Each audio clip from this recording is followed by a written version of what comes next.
and roll. Touchdown, Houston. 3. We come back to the home of Super Bowl 38. Houston, Texas. Next on CBS.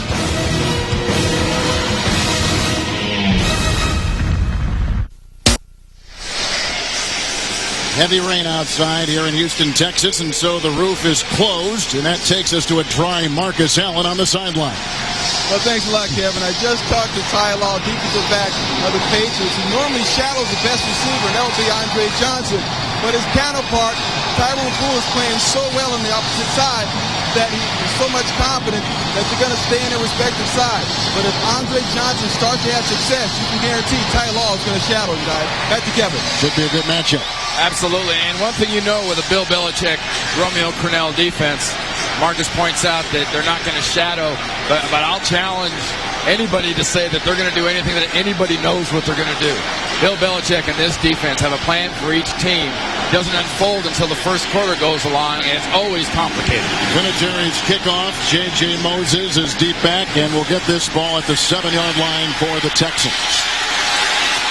With a seam, and then hit by Don Davis. And a return of 30 yards. Tony Banks replaces the injured David Carr. Banks has led the Texans to wins against Carolina and Buffalo. Greg Randall starts at right tackle. He started at right tackle for the Patriots during their Super Bowl season. And the NFL's leading rookie rusher, Dominic Davis, has 3 100-yard games this season. From the 30, 1st and 10 for the Texans. And this is the rookie Davis out of LSU, hit by Richard Seymour, among others, and a gain of 2 to the 32-yard line. New England defense coming off their first shutout since '96, with Ted Washington returning on the defensive line from injury. Linebacker Mike Vrabel, part of a much-improved Patriot defense from a season ago in the secondary, has allowed only 4 touchdown passes this season. Rookie Eugene Wilson, coupled with veteran Rodney Harrison, now combining as one of the best safety tandems in the NFL. 2nd down and 8 from the 33-yard line. And it's Davis. Washington was there with an initial hit, and Vrabel, gain of 5. You know, Marcus did a good piece on the NFL Today about the New England defense. And they talked about it being back to full strength and how scary it could be, and it could be better. I've got another scary thought for you for fans out there that maybe don't keep track once the regular season starts. This team signed Roosevelt Colvin this offseason, who last couple years is probably the best all-around linebacker for Chicago. And that's saying something when Urlacher was there. Came out on fire this year. He got hurt this offseason. He's on injured reserve. If they had him, this defense would really be scary. It is a base 43 defense. It is 3rd and short 3, and down he goes. And Richard Seymour shooting the gap, coming through with the sack on Banks back at the 30-yard line. And the Texans have got a punt in their first possession today. Well, that side of the defense with Seymour and Vrabel. See, Vrabel goes inside, Seymour goes outside. He gets there first. Vrabel gets there second. Richard Seymour, when he came in the league, they referred to him as kind of a man-child. He's been in the league long enough. That is just one solid man. Everybody's got to double-team him. You single-block him, you are in trouble. Chad Stanley will punt, one of the better punters in the National Football League, and Tyrone Poole is back inside the 34, New England. Bad punt off the side of his foot. Good roll. And a decent roll to right. And from the 29, Poole, forced out of bounds by Derek Vaughn. 40-yard punt. So quarterback Tom Brady has thrown just 1 interception in the last 6 games. He continues as the winningest active quarterback in the NFL. The offensive line has started the same 5 players each of the last 6 games. And that includes rookie center Dan Copeland. And an ever-changing wide receiver lineup because of injury. Rookie Bethel Johnson starts. Troy Brown inactive today again. And David Gibbons also inactive. Interesting matchup with Copeland at center and Steve Martin, the veteran, at nose tackle, number 99. Kevin Falk in the backfield. Branches in motion. 30-yard line, and Brady right to work on 1st and 10. Brought down by Steve Martin. And if that name rings a bell in New England, it should. He played for the Patriots a season ago. It's a loss of 6 on the play. Well, I talked about that matchup, but watch New England's blocking away. The protection sliding is to the right. You see Damian Woody come down to help out. Copen goes away, and Martin goes right through the inside shoulder of Damian Woody and right to Tom Brady. 34 defense for the Texans. It is second down and 16 for New England back at their 24. Here comes Sharper on the blitz. Kevin Falk the call, and Jay Foreman with the tackle at the 28 on a gain of 5. Houston played well last week. They had 4 sacks on Drew Bledsoe of Buffalo, and former Patriot Steve Martin is part of a 3-man defensive line. The Texans have been hit very hard in the defensive line with injuries. Kylie Long with the sack last week, part of the veteran group in the secondary. Houston welcomes back ex-Jet Marcus Coleman, suspended last week for team violations. To get pressure, Dom Capers' defense has to add a lot of linebackers and do a lot of blitzing and give exotic looks to try to get to a quarterback. 6 defensive backs are in. 3rd and 11. Dedrick Ward is in for New England as Brady guns a pass for the aforementioned Ward. It is incomplete. The coverage by Glenn at the 40-yard line. And like Houston before them, New England has to punt on their first possession today. Only 3 rushers. Watch as they drop this area right here. Count the defenders inside that box for the Houston Texans. Here's the defenders. Here's exactly where Brady's trying to get it. Ken Walter will punt, and he has struggled the 11th, make it 12th rated AFC punter. J.J. Moses is deep back for the Houston Texans. From the 22. Great special teams by Akins, who comes flying downfield. 5 years out of Arkansas Pine Bluff. He is the second leading tackler on the special teams. A loss of 2 after a 49-yard punt. Houston will get it for a second time. That second-year Texans head coach Dom Capers. He was actually hired a year before they began, and he had a chance during that whole year to get ready for his inaugural season a season ago. Well, it's a luxury that Mr. McNair had here in Houston, that Wayne Weaver had in Jacksonville. You get football people like Capers and Castaway involved, and you build a strong organization, which is exactly what they've done. Both teams have punted on their first possessions, and at the 20-yard line, it is 1st and 10 for Tony Banks, taking the place of the injured David Carr. And Banks outside. Nice catch by the tight end Holloway, and brought down by Poole up to the 25-yard line on a gain of 5. Bill Belichick, head coach of the New England Patriots. It's week to week you talk about the New England Patriots, and all you really hear about is Belichick. And he's done a wonderful job in New England. Make no mistake, he's won a World's Championship, and he's really created one of the marquee, in my opinion, how-to situations in New England. This group knows how to put the right kind of football team on a football field, and something sounds simple, but not enough teams do it in this league. Second down and 5. Andre Johnson on the move, and the pitch out to Tony Hollings with the Moran block, and Willie McGinnis is in the backfield to make the stop. Then a loss on the play of a yard. They'll move him to the 24-yard line.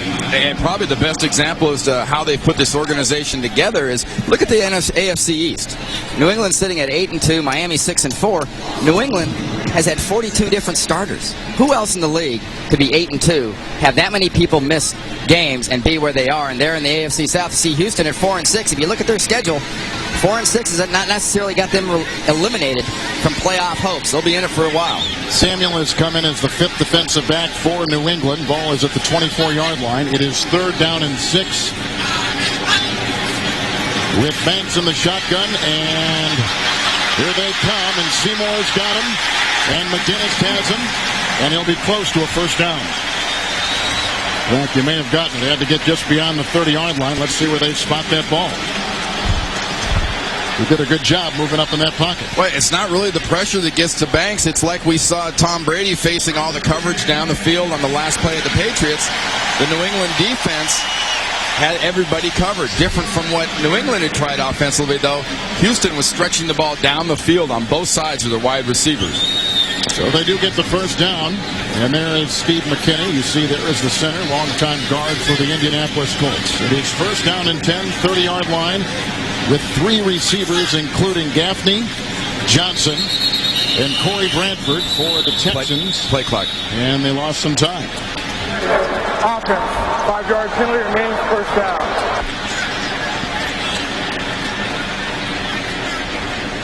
Well, do you want to know where your favorite players rank in the league? Just click on NFL at CBSSportsline.com. That's where my fantasy football team is, Kevin. I will report, Jay Glazer did a great report on the Tampa Bay Bucks today. Outstanding report, yes. But I did beat him last week in fantasy football. It's a pride thing. I'm one of the worst teams in the league, but at least I beat Glazer. A lot of penalties on the Texans last week.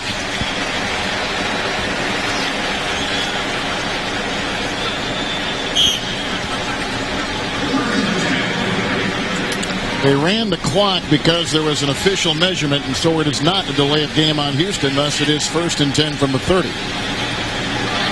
And Davis is in the backfield. 34 base defense for New England. And Tony Banks with his 3 receivers deployed. On 1st down and 10, it's Dominic Davis.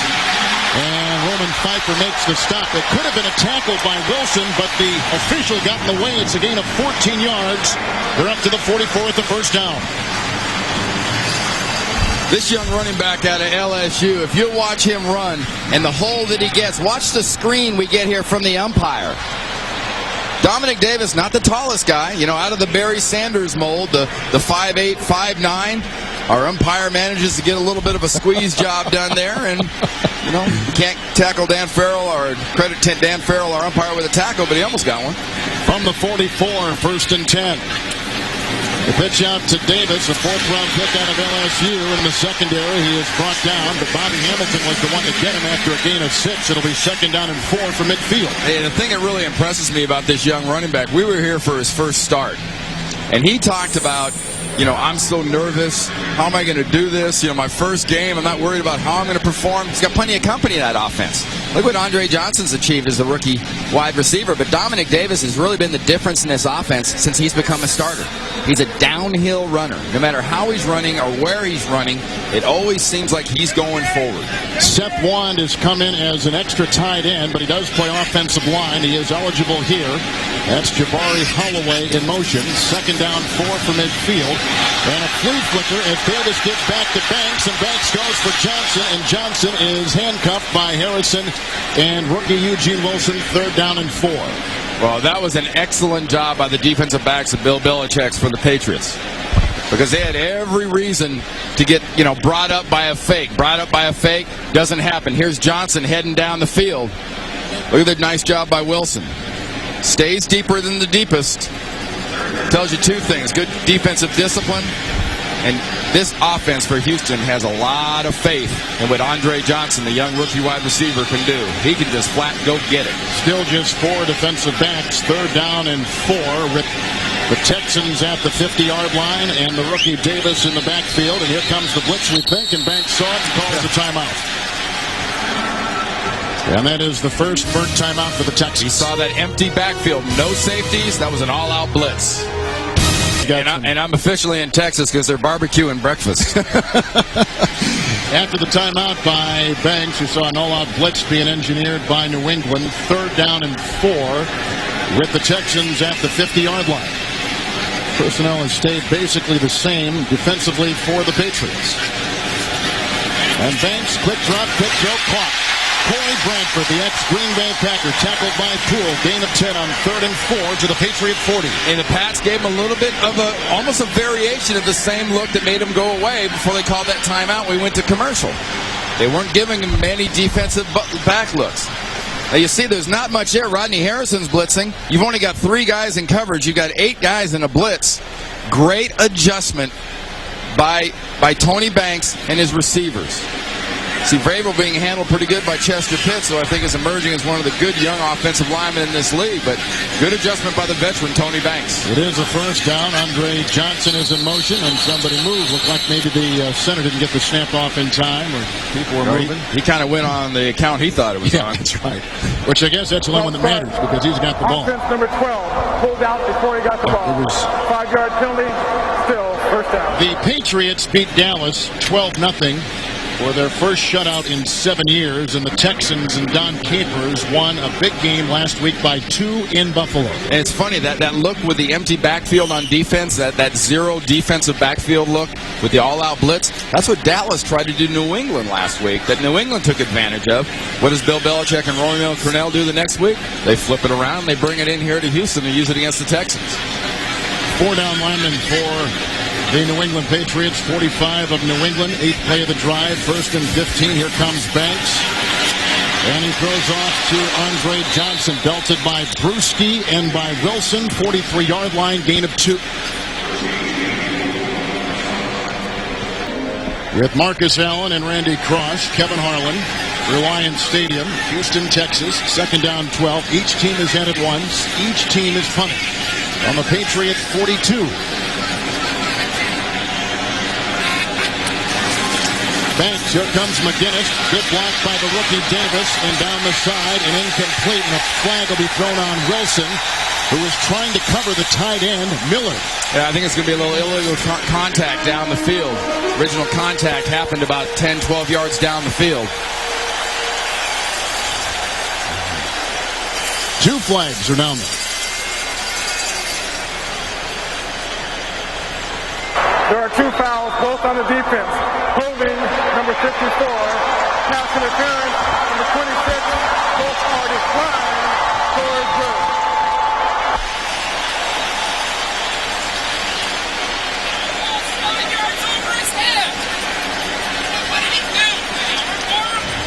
The Patriots, one of the most heavily penalized teams in the NFL. 3rd most in the league. We talk about their penalties and their injuries. Romeo Crennel, the defensive coordinator, the other half of the 2-headed monster that game plans against offenses every week with Bill Belichick. They've overcome so much on this team. It's just incredible. You can look at how many starters they've had. You can look at how many penalties they've had.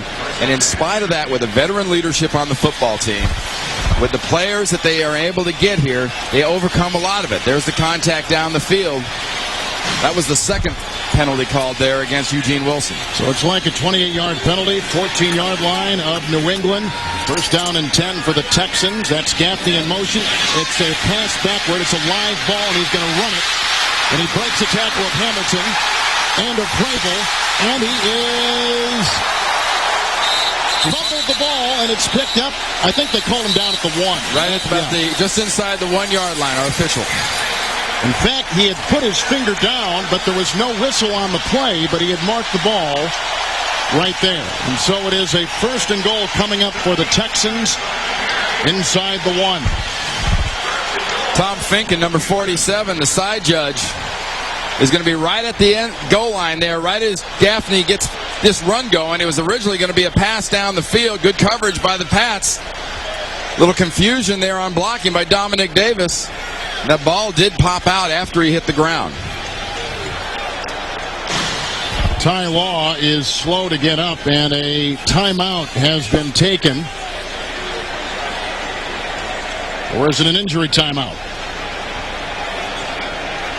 We're still waiting for some clarification. And Ty Law was, there he is right there, being assisted to on the field. Now watch the ball when it comes out. Where does it actually come out? He's reaching for the goal line.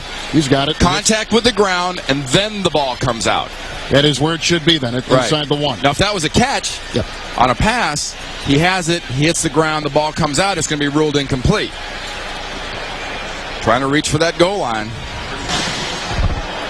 But don't forget the fact that Ty Law is a little shaken up here, and he's in this game. He's got an abdominal muscle pull that he's been playing with. He's been playing with a bad ankle. And it's not always been the injuries that Bill Belichick's defense and offensive players have had that have put them out of games. It's also been the defensive and offensive injuries they've had that they've had to play with.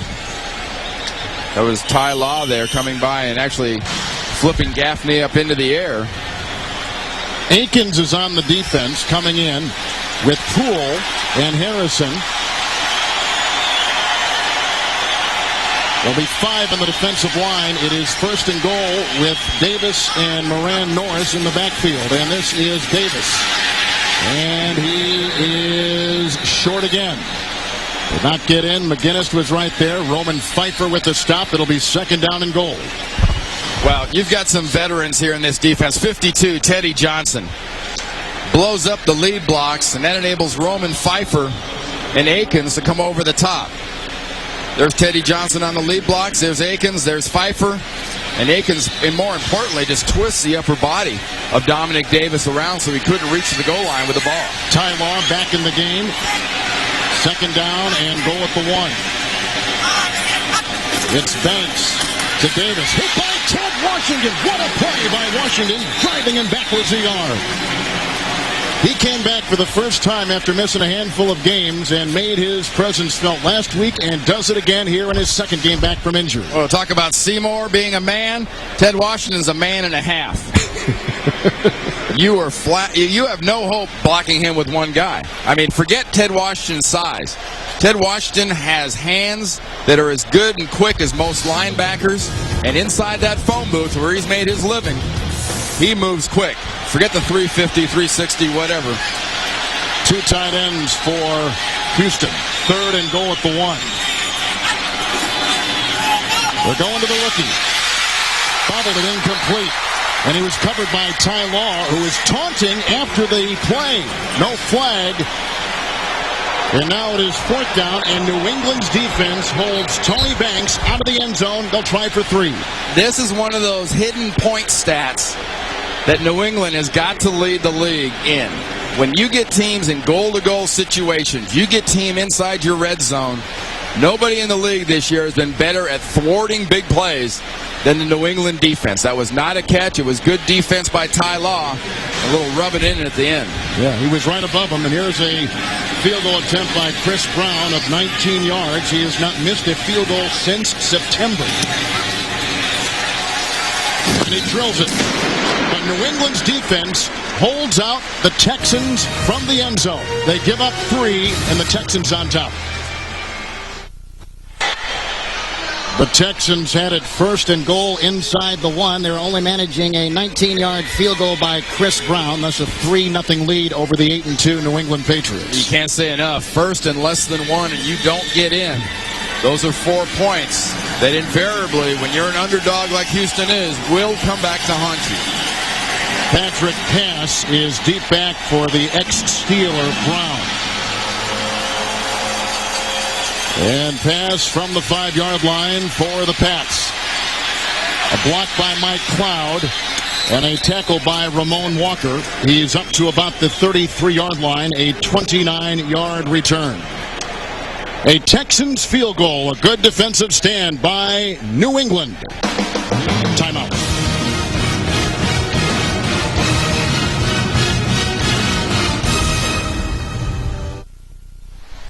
NFL on CBS is sponsored by the new 7-tool Firestorm mobile workstation by Black & Decker.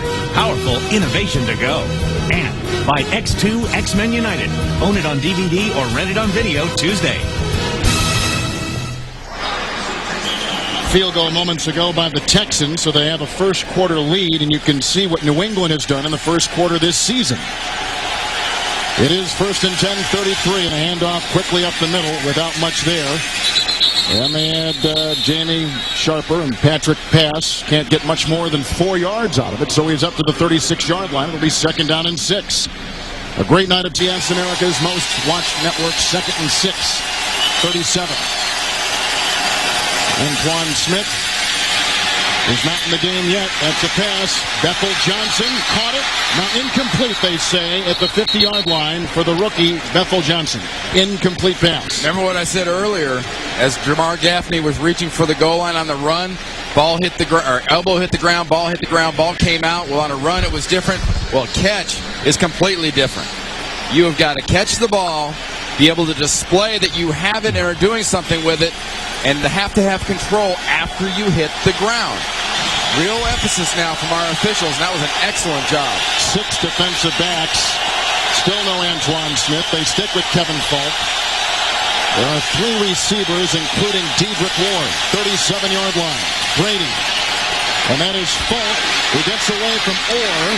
And then it's being tackled by Fagans along with Matt Stevens. It is a gain of 9 on 3rd and a long 6 and a Patriot first down to the 45. Yeah, I mentioned at the very beginning of this game, how good Tom Brady is as a quarterback and how he moves the ball so well and handles this offense despite the injuries at wide receiver and whatnot they've had. Eventually, Bill Belichick's football team has to be able to run the ball functionally. I don't say you have to run it for 110 yards a game, but if you have aspirations to be back here in Reliant Stadium on February 1st, which happens to be on CBS for the Super Bowl, you had better be able to functionally run the ball. Mike Cloud in motion. Patrick pass remains 46, 1st and 10 outside through the hands of Branch. Incomplete coverage by Glenn. 2nd down and 10.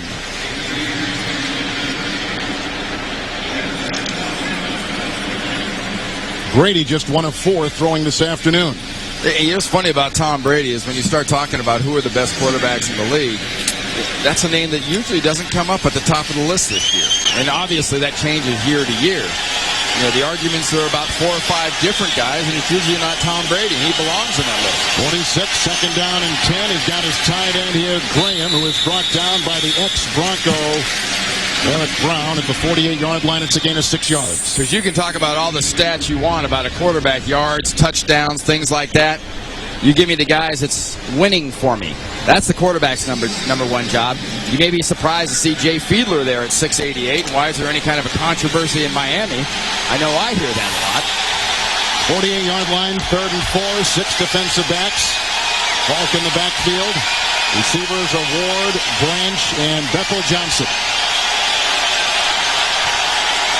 Quarterback sneak, and Brady gets the first down. Tackled by Stevens and by Sharper. It's a gain of 7, a first down to the 42. Hey, the thing I like about Tom Brady, is not really the ability to drop back and pick apart a defense. There's still a lot of kid in him. He went to Sarah High School in San Mateo in the Bay Area, and there's still a lot of Sarah High School quarterback in him. He's still having a lot of fun. That's the end of the first quarter. The Texans get a field goal, but the Patriots have a great defensive stand at the goal line. 3-0 Houston. We'll return to Houston after this message from CBS.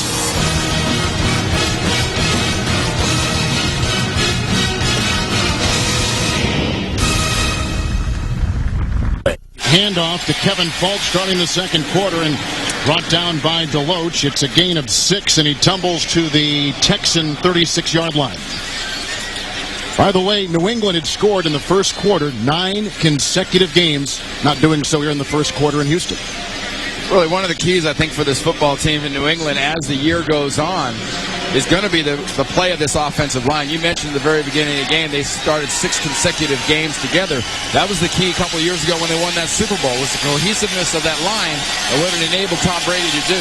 36-yard line, 2nd down and 4. Quickly outside, Bethel Johnson dancing with Marcus Coleman and kept his balance and knocked out of bounds by Sharper. 29-yard line, first down, gain of 7. It's Bethel Johnson. If you don't know much about him, in the preseason this year, he just blazed a kick return against the Washington Redskins, almost straight line in about 8 seconds, it seemed, for about 100 yards. He has got serious speed, and he's in the process of becoming an NFL receiver. You see those kinds of hits and the run after the hits, that's part of the process of learning how to do it at this level. Bethel Johnson from nearby Corsicana, Texas. 1st and 10, 29-yard line. Kevin Falk.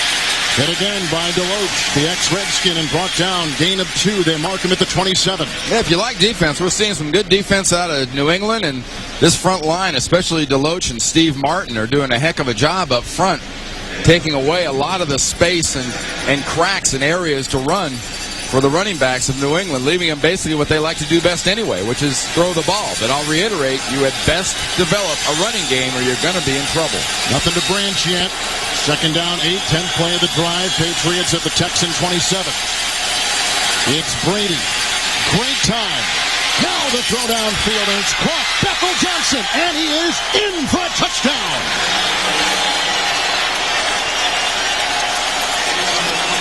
That is the first career touchdown for the rookie from Texas A&M. What was that line from Alfred E. Newman, Mad Magazine? What, me worry? I've got no running game. You know what I do have? I've got Tom Brady getting excellent protection from his offensive line, throwing to another young wide receiver. We haven't talked enough probably about how many of the receivers have been hurt and how low on the chart they've gotten in the receiving corps. It says something about your personnel department when you go that low and get guys that are that good. They beat Eric Brown, and the Patriots are on top with the extra point by Vinatieri. And Bethel Johnson, a second-round pick out of Texas A&M from Corsicana, Texas. His first career NFL touchdown reception. And the Patriots and Brady on top.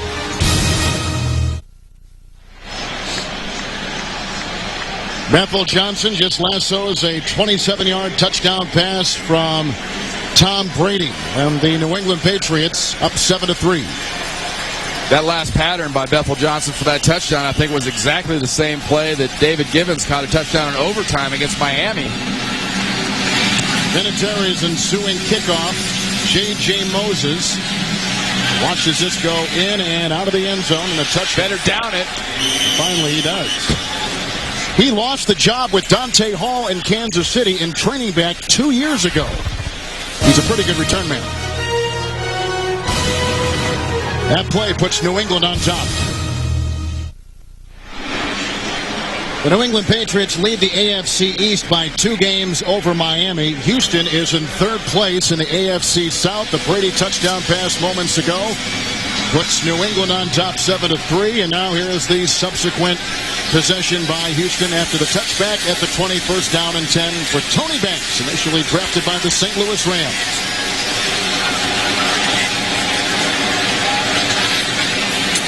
And on 1st and 10, it's Davis.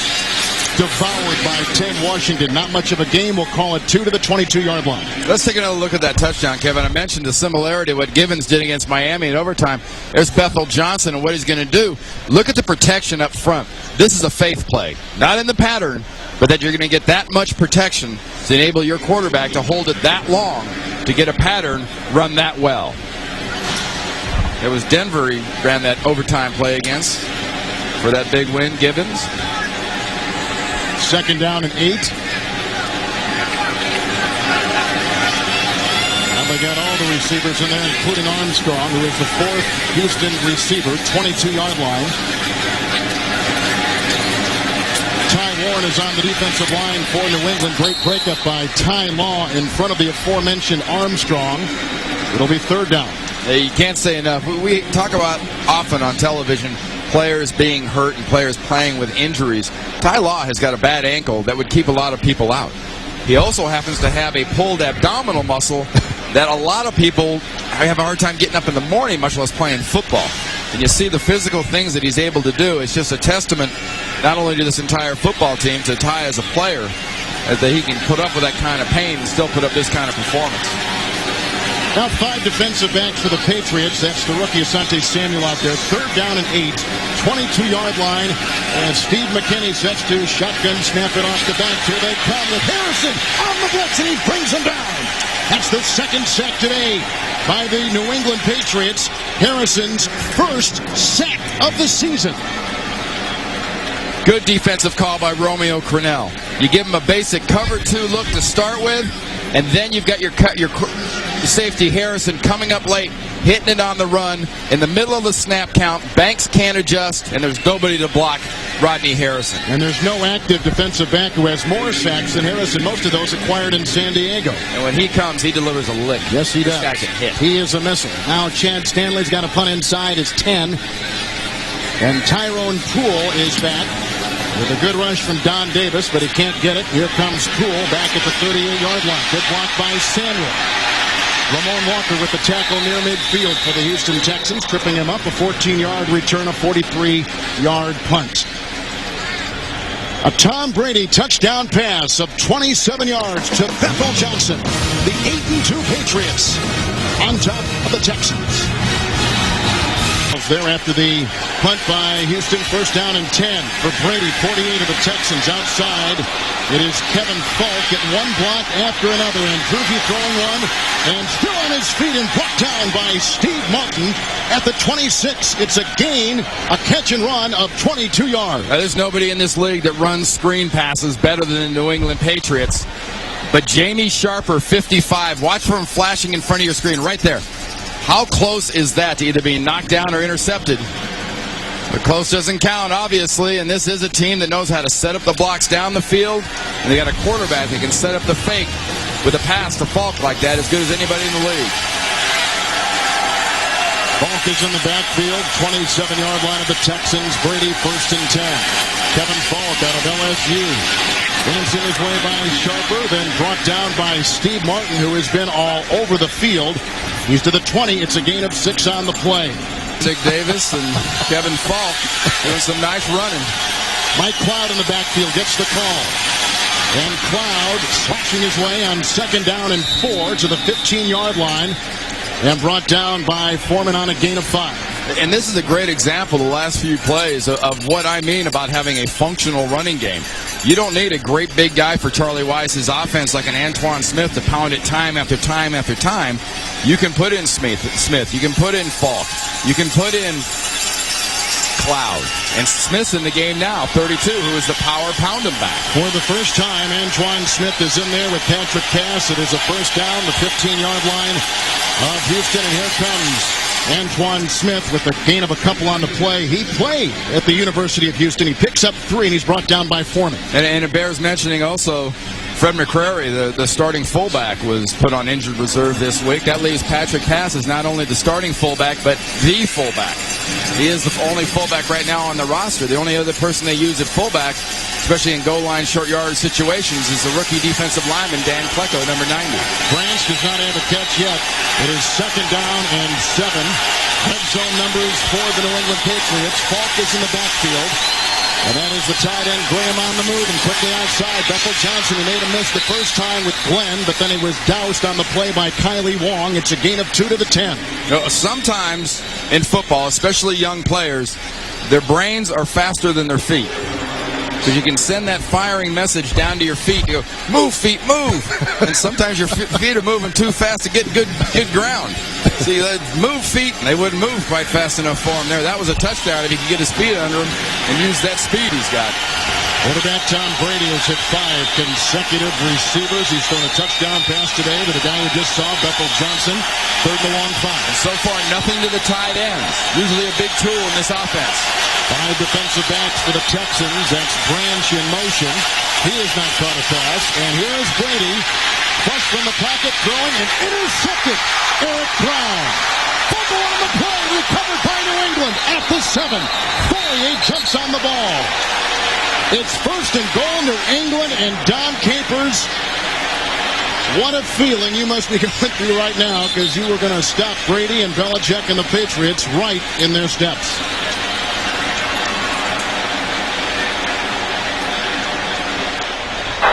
The ball was intercepted by the defense, then fumbled and recovered by the offense. There's a double change of possession, automatic first down. You see the protection, the coverage is better down the field for Houston. Brady's got nowhere to go. When he does throw it late, he's almost trying to create something, getting the ball to Bethel Johnson, because there was excellent coverage down the field.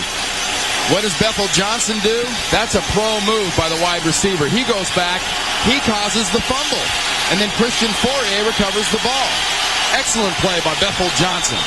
There are going to be 4 on the defensive line, 4 in the secondary for the Texans. Antoine Smith is in with Cass, who's in motion. 1st and goal, 7, but let Big Wood jump. Damian Woody. Big Wood on that left guard. Offense number 65. When he was doing his lineups for ABC Monday Night Football, he said, Big Wood, BC. I love that. There's Damian Woody right here, lining up at left guard. For those of you that do follow BC football and Patriots football, a guy that was drafted in the 1st round, played at center, much like Copen starting young at center. So did Damian Woody, but necessity has made him a guard, and he's turned into a pretty good one. Back to the 12, 1st and goal at the 12. Antoine Smith in the game. Antoine Smith gets the call. And brought down by Corey Sears as he crawls to the 9, a gain of 3.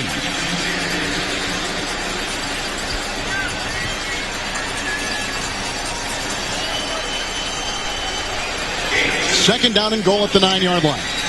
And this is the part of the field that having that functional running game is invaluable. Because that gives you the ability to play action pass, and often play action passing is how you get players just violent certainly wide open. Second and goal, play action from the 9, Brady. And he'll dive his way into the grasp of Sharper. And he is also hit by Junior Ioane. It's a gain of 3. He's to the 6. You know, fool me once, shame on you. Fool me twice, shame on me. And Tom Brady came out of the pocket there, and the last time he tried to force the ball, it was intercepted. And that time he just plain tucked it and went with it.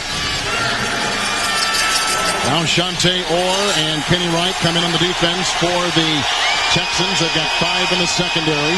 Third down, goal at the 6. Kevin Falk back in the game. They got Bethel Johnson. Top of the screen, Kevin's 2 tight ends split. Let's see what Brady does with this. Ashworth with the block. Now he's being chased by Wong. And down goes Brady.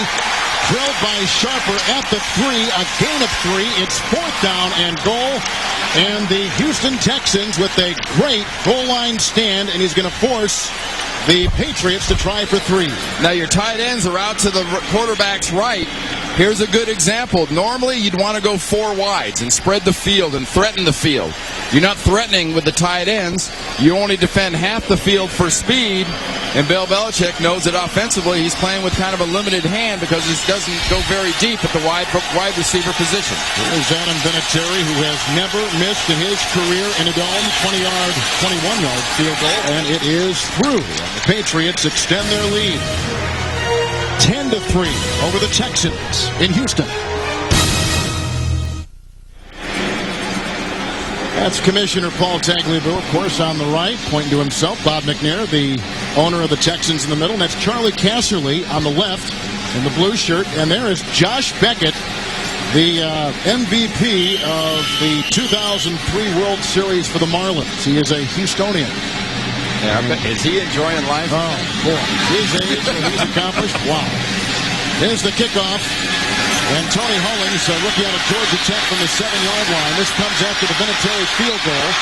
And he is brought down by Chatham. That Chatham, the linebacker, 30-yard return. And up to the 37-yard line. Decent field position for the Texans, who are down by 7. Tom Brady has thrown a touchdown. He has thrown an interception. Vinatieri's 21-yard field goal. And that is why the Patriots on top by 7 right now. I saw that last fan in that kind of spiky, goofy looking red, white, and blue. It's kind of tough today, though, because who are you rooting for? The Patriots. Of course, there's no silver on there, so I guess we got to go Texans. But it's about a few weeks late for Halloween. A man does that. I don't know. The bells on top are a little much. Yeah. Tony Banks is 3 of 6. It is 1st and 10. Banks takes his team to the line at the 37-yard line. The base 34 defense for New England. Fake to Davis, and Banks going deep on 1st and 10. Looking for Johnson. What a great defensive play by Tyrone Poole. Leaping in front of the celebrated rookie out of Miami. Incomplete, 2nd down and 10. How often have you seen Tyrone Poole make these plays if you're a Patriots fan this year? You can talk all you want about Ty Law and what he's done, but I'll tell you, one of the most significant additions this year has been getting Ty Poole and his just flat shut-down technique on the other side. Marcus said at the beginning of the game that Ty Law had told him, I don't need to shadow the best guy because I've got Ty Poole on the other side. Remember, it was Don Capers, the then Carolina coach, that drafted Tyrone Poole. 2nd down and 10, 37-yard line. And this is the rookie Dominic Davis, bouncing outside nicely, dancing with Law, and then drilled by Harrison out of bounds, 43-yard line, and he picks up 6. Well, mark him at the 43. Monday, it's TV's best night of comedy, kicking off with Yes Dear, the show about families just like ours and yours, only funnier. Catch all the laughs in an all-new episode of Yes Dear, Monday at 8, 7 Central on CBS. You're waiting to get trying to think of a line. No. I'm not going near that. It's 3rd down and 4. Houston 2 of 5 on 3rd down conversions. A nickel secondary for the New England Patriots. Here they come. Seymour got the quarterback Banks from behind. Already today, the Texans have allowed 2 New England sacks, and they have improved dramatically. Houston has. And he's limping. Well, remember, the backup here, the number 2 quarterback is Ragone because Carr's number 3rd. His 3rd quarterback, there's Seymour. And you have to keep in mind how big Seymour is. 6'6", 6'7". I mean, this is a big guy. He looks like a little slight frail guy next to Ted Washington. He has had a terrific season on that defensive line for the Patriots, and Chad Stanley to punt. Tyrone Poole is back. It'll be fair caught back at the 15. 42-yard punt. Well, this week, log on to NFL.com and vote for the 2004 Pro Bowl teams and put Richard Seymour on there. He deserves it. Who do you think deserves to go? Aside from Seymour, cast your vote on NFL.com. So that's a problem the Patriots are going to have because they've had so many injuries and so many guys out, and they've played so many different people. When it comes time to vote for Pro Bowlers, you know, was he there all year? Who are you going to play? I mean, Ty Law is going to get plenty of votes. Rodney Harrison is going to get plenty of votes, but they haven't been the whole deal. Brady has thrown a touchdown pass and a pick and a Vinatieri field goal, 10-3 New England. 15-yard line after the Houston punt, first down and 10. Fake the fault, and Brady dropped by Graham, and he has had a succession of drop passes, and that is a concern for the second year of tight end out of Colorado, second down and 10. Well, it's not so much drops. He's been flat beating the thing up. You know, it's the timing, it's the ability to get that ball and snatch it, and that's the hardest thing for a big tight end is to snatch the ball and not trap it. And right now he's not snatching that ball out of the air because it's beating his hands up. Second down and 10 at the Patriot 15. The blitz from Foreman, the handoff to Falk. It was a good block by Ashworth, but it doesn't produce anything because they had Terrence Martin in there, along with Ioane, gain of 4 up to the 19. And anytime you see this Houston Texans defense, too, we talk about Rodney Harrison being a hitter. Eric Brown, number 24. He is another guy who comes up from safeties, from the safety position, and will just flat lay people out. Third down and 6 from the 19. The last stat you saw is the subtitle should be dominance. 6 defensive backs for the Texans. Shante O is on that defensive line. They're going to rush 2 linemen. And here comes Brady dumping it off to Falk. It is a 3rd and 6, and Falk has the first down as he drags a couple with him to the 27-yard line and brought down by Marcus Coleman. It's a gain of about 10 on 3rd and 6. And it's only human nature. If you're going to be blitzing, and they were blitzing sharper on that last play, plus another linebacker wrong on the other side, watch the blitz coming. Well, where are you going to be most susceptible? Well, it's where the linebackers normally would be in a defense. That's the underneath area. That's where the ball's flipped off, and that's where the first down is gained. 28-yard line, it is a first down, and Kevin Falk again. Blocked by Woody, a flag is thrown, and a tackle is made. Coming from Marlon McCree, and at the 33-yard line. In fact, I see 2 flags on the field. Yeah, it's going to be a hold inside. Jerry DeLoach did a nice job of recovering after kind of getting spun around on that last play. I think it was holding inside against the New England Patriots. I can never figure out why there's a hold on a running play. And it just doesn't seem. I can see on a pass play, but on the, you know better than I do. What am I guessing here? Funny you should mention that. Yeah, I do.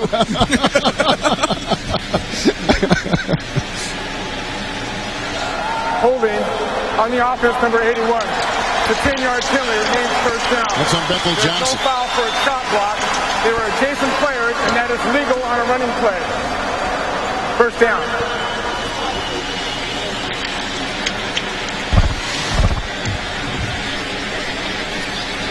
There's Bethel Johnson working right there. Stretching that jersey out on Coleman, 42.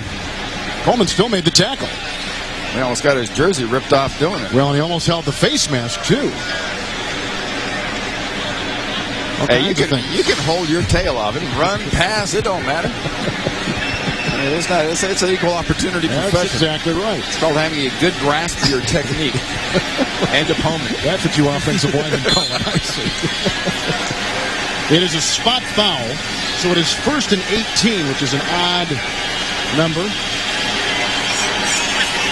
That is an interesting top he's got onto the Friar Bill.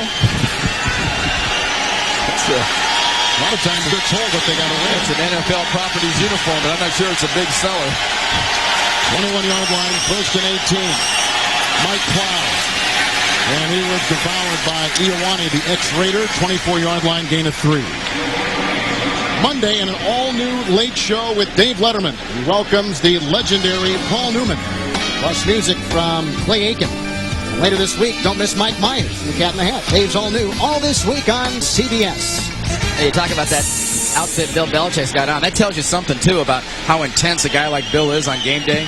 Because people lay his clothes out, I'm sure. Right. It's not like he gives that much thought. He puts it on, and afterwards he goes, what do you mean what I was wearing? What was I wearing? I don't even know what I put on. The 2 tight ends are wide, and so it is a 5-receiver alignment. And a timeout taken by Brady. That is the first New England timeout. Brady has thrown a touchdown pass. New England's on top by 7. Each team has had a turnover today. Coming up on the Nextel halftime report, join Jim, Dan, Dean, and Boomer, scores and highlights and NFL news. It's all next from New York on the Nextel halftime report. Patriots just took a timeout. The base defense of 34. There are only a couple teams in the NFL that's run a 34, and these are 2 of them right here. But that's what Houston's in right now. It is 2nd and 15 from the Patriot 24. 2 big downs heading up to the 2-minute warning for Houston. Get this stopped and get your offense back to ball with plenty of time left. 1 tight end in there. That's Fourier. And here comes Brady off the cloud, chased by Foreman and hit by Wong. He's to the 31-yard line, and it's a gain of 8 yards. If you remember a couple plays ago, the linebackers blitzed. There was nothing underneath the cover. Linebackers were right there, just ready to cover and stop that play. 2-minute warning.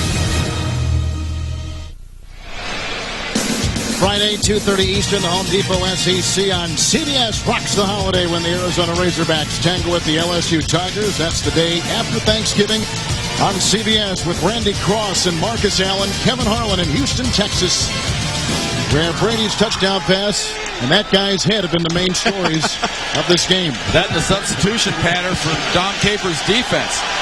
2 linemen, 3 linebackers, 6 defensive backs. 3rd and 7 from the 32. Falk in the backfield, Branch in motion. Falk has been a blocker. And here's a throw to Bethel Johnson, and it's incomplete. And Aaron Glenn with the coverage. 4th down, and the Patriots have got a punt.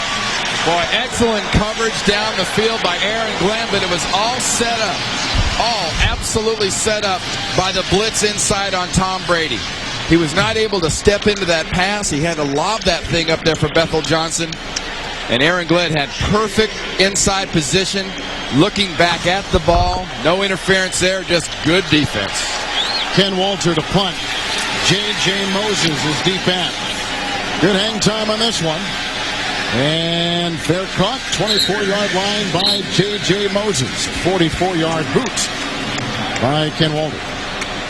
The Nextel halftime report is next. That is going to be an interesting show because as we get deeper into this playoff scenario, Randy, more stories, more games take on more importance. It's the Nextel halftime next from New York. And you know, at least for this week, Boomer is a happy camper. Was it Cincinnati last week? Yeah. The Jungle's back in Cincinnati. The Bengals are back. You and I were there for that game, yeah. Kansas City, Huge Cincinnati. test for Marvin Lewis. For everybody's excited around the league. Like I said, I'm sure Boomer's excited, but he also knows that this week is a gigantic game for Cincinnati. Following up a big win last week against Kansas City, going to San Diego later on today. Okay, Houston has 2 timeouts. And the San Diego native Tony Banks for the Texans with David Carr injured. Coming into the game, 1st and 10 from the 25. Davis in the backfield. Richard Seymour made the first hit, brings him down, 27-yard line, and a gain of about 3 on the play. Well, since we bring up the playoffs, let's take a look at this vast landscape of the AFC. Hey, you see Cincinnati leading. The team that I've got the feeling about is Baltimore. Yeah, obviously an excellent defense, but there's something about that team in Baltimore by the end of the year I think it's going to be very good.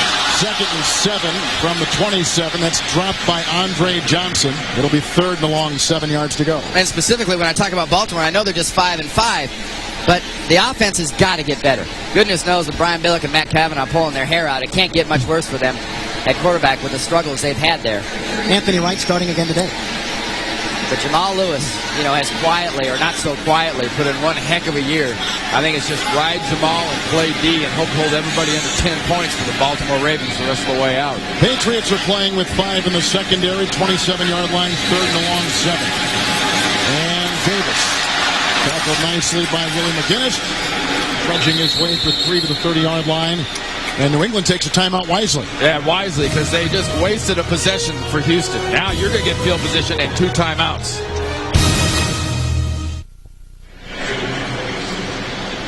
Timeout remaining for New England. Stanley to punt. Back inside is 20. And they've got Tyrone Poole back at the 30. And as efficient as Tom Brady in his passing game has been so far today at times, remember, Adam Vinatieri, indoors like this, has got a very, very strong leg. Never missed in his career.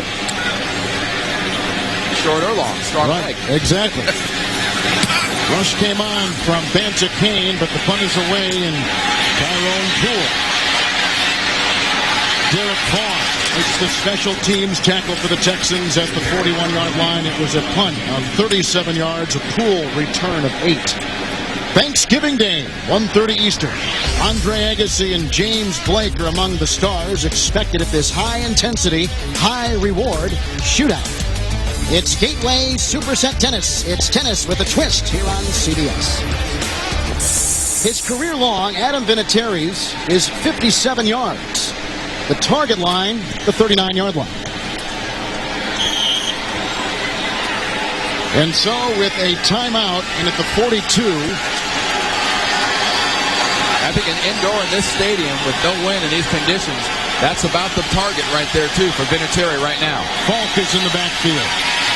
And Brady swings it to the side. Caught by Dedrick Ward. We've seen his travels in this season. He's down to the 47-yard line of Houston, a gain of 11 on the play. This isn't the preseason, Kevin. How bad has the receiver situation gotten in New England? You've got a wide receiver wearing number 17.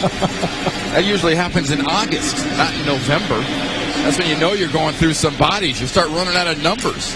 Ward was last with Baltimore, cut this week and quickly signed by New England. 2 more injuries. They're going to be down to double I, the old Jim Otto. And that's illegal. 1st and 10, 47 of Houston. And here comes Brady, a block by Ashworth. And Brady throws it. It's caught again by Ward, who crawls to the 30-yard line, picking up 17. Now they're within field goal range, and Ward gets the first down. Only 1 timeout, so you got to get up there and spike the ball. Remember that target line. They're well past the target line, so now they are inside Adam Vinatieri's field goal range. 1 timeout for New England. Brady on 1st and 10. Right through the hands of Graham again. His second first half drop. Do you remember the movie Little Giants? It was about the football, and there's one kid who's a wide receiver that every time a ball would be thrown to him, he'd drop it, and then he'd come back to the huddle talking to his hands, like going, how can you guys do this? Graham's got to be getting close. Going to the huddle, looking at those gloves and going, how can you do this to me? You're right there. 30-yard line. 7 defensive backs for the Texans. 2nd down and 10. On the Houston 30-yard line. Brady, caught by Falk, dives ahead to the 21, tackled by Foreman, gain of 9. And a timeout. Timeout, 12 seconds left. Gives you a shot in the end zone and then a field goal if that's not successful.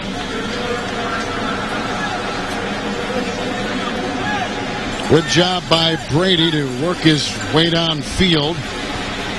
And Adam Vinatieri has had great success. Most recently, he has made 11 of his last 12 field goals. But it is 3rd down and 1 with 13 seconds remaining. New England is out of timeouts. And those are the numbers and the percentage of success as we work our way to midfield. I tell you, they get further down, further, it gets lower percentage. Anybody remember a little football game in New Orleans a couple of years ago when he kicked that thing to win the Super Bowl?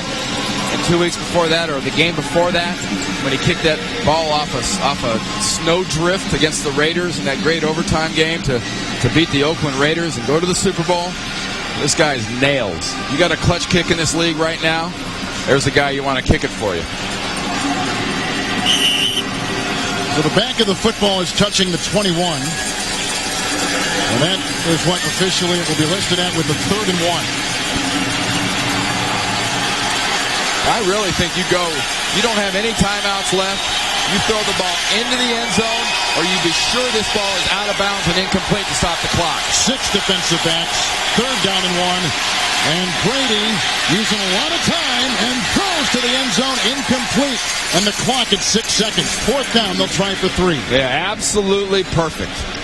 Tom Brady threw that high heat.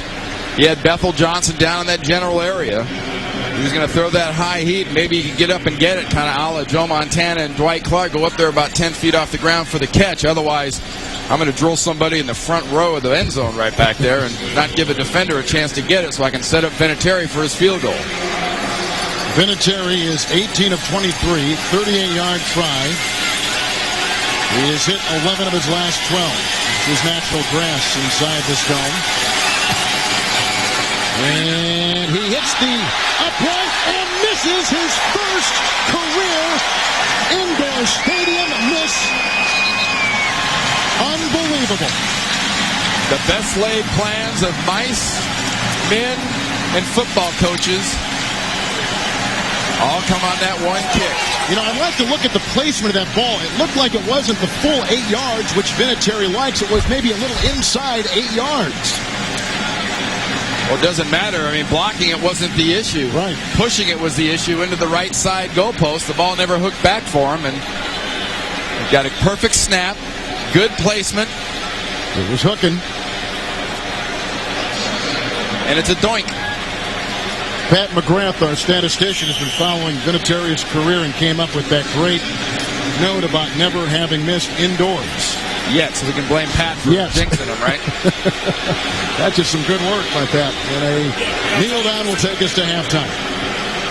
Tom Brady threw a touchdown pass to Bethel Johnson, 27 yards. He also threw an interception. Vinatieri 1 of 2 with his field goals. That's the end of the first half, with the Patriots on top 10-3. Coming up, the next halftime report after this message and a word from your local CBS station.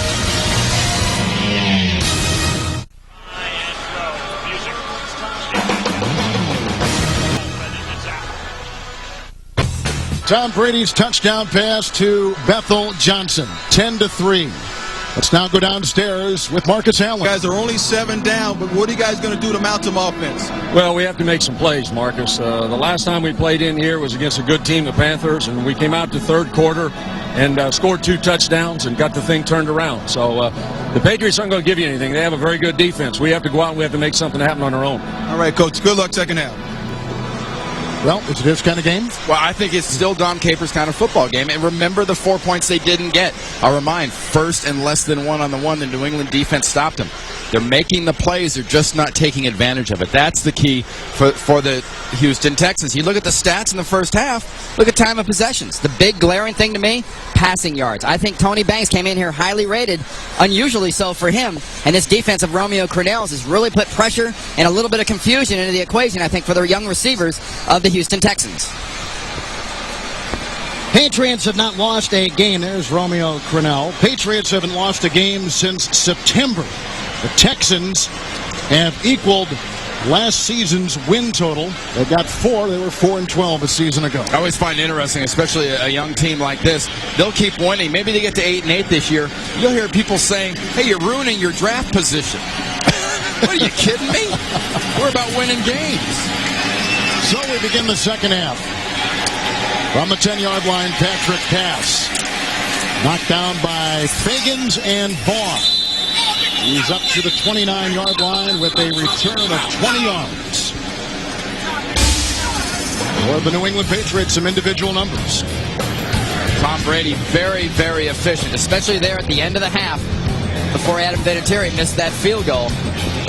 Remember the functional running game? Well, so far it's fairly functional. It's by no means very flashy. Bethel Johnson's 3 for 36 and a touchdown does not tell the story. This young football player in the first half was a huge factor for the Patriots. No changes for New England. Falk opens up in the backfield. It's Patrick pass on 1st and 10 with the run. And he is still going. Cree. And finally, Steve Martin bring him down 39-yard line and close to a gain of 10. Well, one of the reasons you need that functional running game and that functional 3-yarder just turned into a functional 10-yarder. You look at what they don't have. And the injuries this year, leg, ankle, hamstring, and Bethel Johnson doing what he's doing with a hamstring that's been a little tweaked. And remember, David Patton, the big play receiver for this offense, has not even been in this game. He's on injured reserve. 1st and 10 for Brady. Outside. Great defensive play by Glenn on Branch. His first catch today, a gain of 3, and he's up to the 43. But you see that coverage by Glenn. That's the kind of play this Houston Texans defense needs to make. They need to make the big play. That's where the big play is going to come. It's going to come from an interception, a tip ball. You're going to see a linebacker rip a ball out after a catch. Those are the kind of big plays this Houston team needs to stop New England. Orr is on the defensive line for the Texans. 6 in the secondary, 43-yard line, 2nd down and 7. And Brady to Fulton. Good block by Fourier. Glenn and Deloach with the tackle, about a yard shy of a first down. It's a gain of 5 to the 48. And we mentioned earlier about the injury problems they've had up front. Deloach and Martin have done a wonderful job so far, playing D-line. But remember, they do not have that many defensive linemen healthy and ready to stop a running game. So you have to rely a lot on the linebackers. And you're using some linebackers in 3rd down as defensive ends rushing. So if you can, and you're New England, you're looking for functional running, but you want to really pound it right here and establish a run.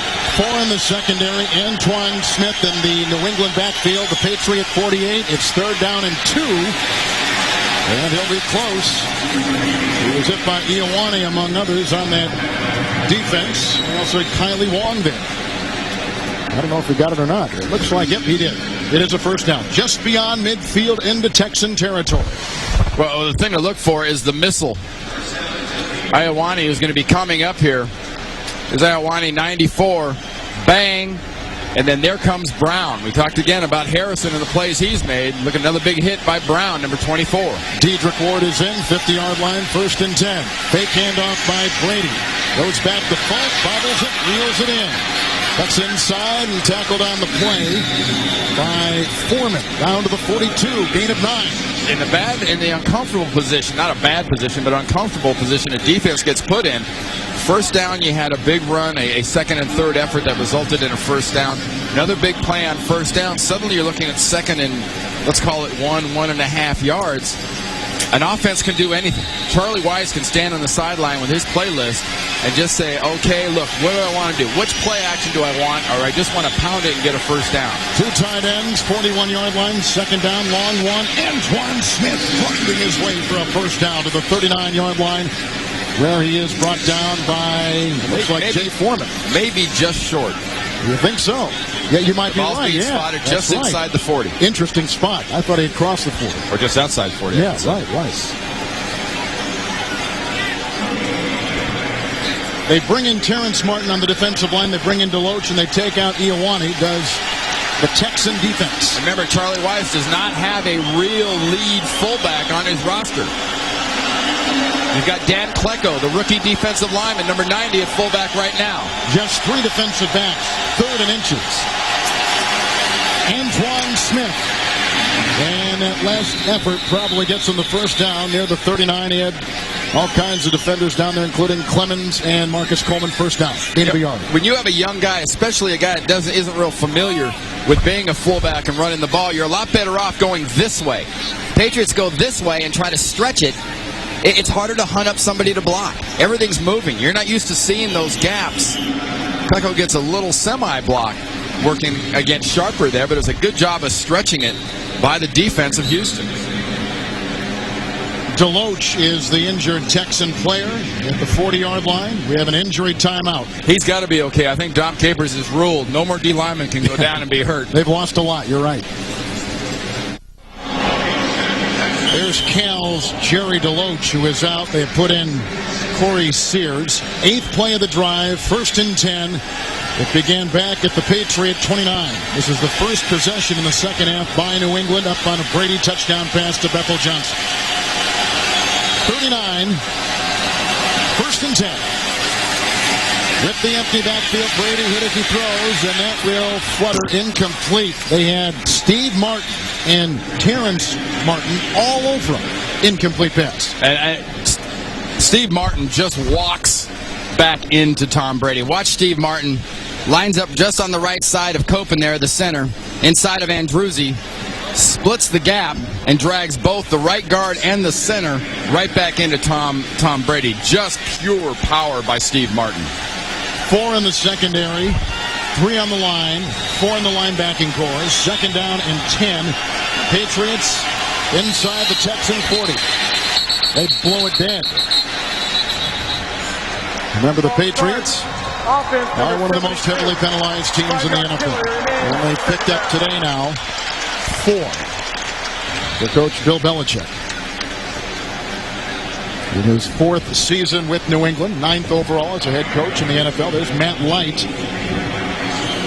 A little quick early flinch. The left elbow just trying to get out of there by Matt Light was the infraction on that last play. Or attempted play, I should say. Right. So back to the 44 of the Texans, second down, 15. Still the base defense for Houston. Smith make it Falk in the backfield. And it's Kevin Falk. Hit by Charlie Clemens, the former middle linebacker with the New Orleans Saints. A gain of a couple down to the 42-yard line, a gain of 2.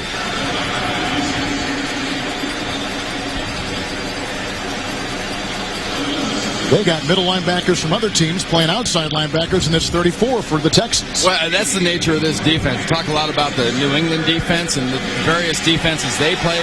The strength of their defense is their linebackers. Say the same thing for this Houston defense right now. I think the strength is the linebackers, but it's more because of default, because they've had so many D linemen go down. Texan 42, 3rd and 13, 5 in the secondary. Here comes Brady, getting an Ashworth block. He dumps it off the pass. A block out there by Copen. From behind, he was tackled by Shante Orr, among others, along with Foreman. It's a gain of 8, and they get into field goal range, it would appear. This is Vinatieri range. I mean, this is for Vinatieri. This will be about a 51-yard field goal. Remember, the long is 57. It's at the 33 of the Texans right now. Actually, the back of the ball's touching the 34, so it's officially at the 34. Or if you're Bill Belichick and you've got Tom Brady and the faith he has in this offense, you just decide, what the heck, we'll just go for it. 4th and 5.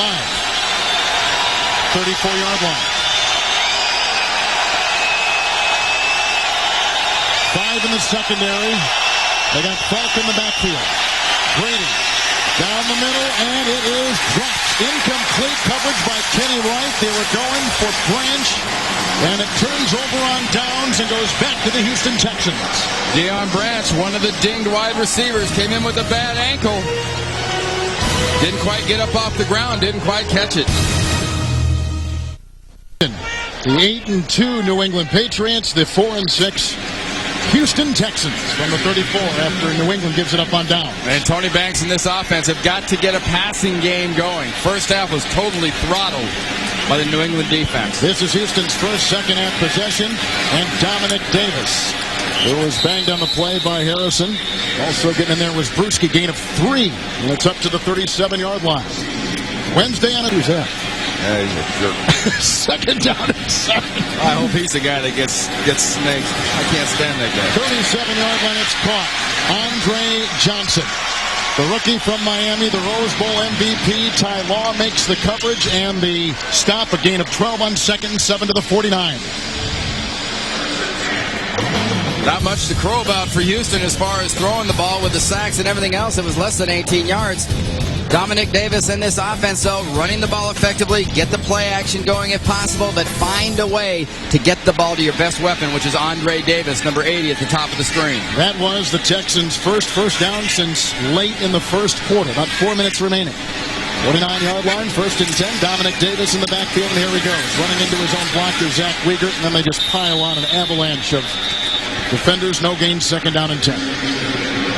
You know, the best explanation, you hear so much about this New England defense and how they can confuse a quarterback and what they would do against a Tony Banks. And Tony Banks told us that the best example I've heard, it wasn't so that they were so complicated. It's that they throw so many things at you it's not like one or two things that are just so obtuse and so strange they're hard to handle. It's just they give you so many different looks, so many different coverages that as a quarterback, it's hard to keep track of everything, especially when you start talking about reads on pass plays. Patriots have a 4-man defensive line. It is 2nd down and 10 and incomplete with pressure all around. 3rd down and 10. Richard Seymour again, and Bruschi in the vicinity of that loose ball. Well, you get some serious push when you got 92 Ted Washington coming from the inside, and you've got Seymour coming from the other side. Look at the big hand coming up from Seymour right here. Actually didn't get with the hand. It was thrown right off his shoulder pad. Little different play, too. A little substitution. You got Klecko, number 90, in over the offensive right guard. He's basically a great big linebacker, so this will involve speed and stunning. Asante Samuel becomes the 5th defensive back for the Patriots. 3rd down and 10 from the Texan 49. They're looking about a blitz. Here comes Harrison, and Banks throws in the teeth of the blitz. It's incomplete. Looking for Johnson, covered by Law. And the Texans have got a punt. Yeah, it was exactly what I was talking about, Kevin. Klecko was inside a tackle. They slant him down inside. On the outside, they bring 2 quick blitzes. Running back has to make up his mind. Which guy do I get? Usually it's the inside blitzer. Get the inside blitzer. The outside blitzer is free to get right in the quarterback's face. Now, Tyrone Poole has been returning punts, but they got Kevin Falk back at the 20 as Chad Stanley attempts the punt inside the Texan 38-yard line. Now they're going to bring him. Yeah, they're going to bring him in. They're looking for a fake. Either that or they're just flat going for the block with everybody. And Law came in. He was the closest. No one is back. And let's see. Derek Vaughn, a Houston born and raised kid, with the catch at the 5. They'll mark him at the 9. A 44-yard punt, and played well by the Texans. Called playing the percentages. I like the gamble, but Vaughn makes him pay. Both teams have had a goal-to-go situation. Both teams had to settle for 3. The difference of Brady, touchdown pass at 27 yards to Bethel Johnson.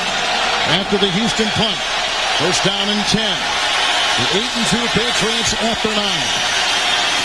Outside, quickly it goes. Caught by Bethel Johnson, chased by the linebacker Foreman, and run out of bounds at the 24-yard line and a gain of 15 yards.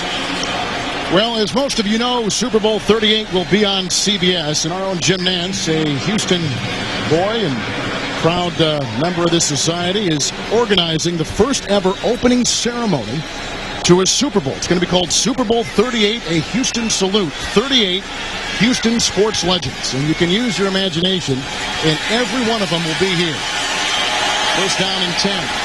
It'll be press conference on December 4th, and here's a nice run by Kevin Falk into the secondary and brought down after a gain of 9 on the play by the linebacker Foreman to the 33.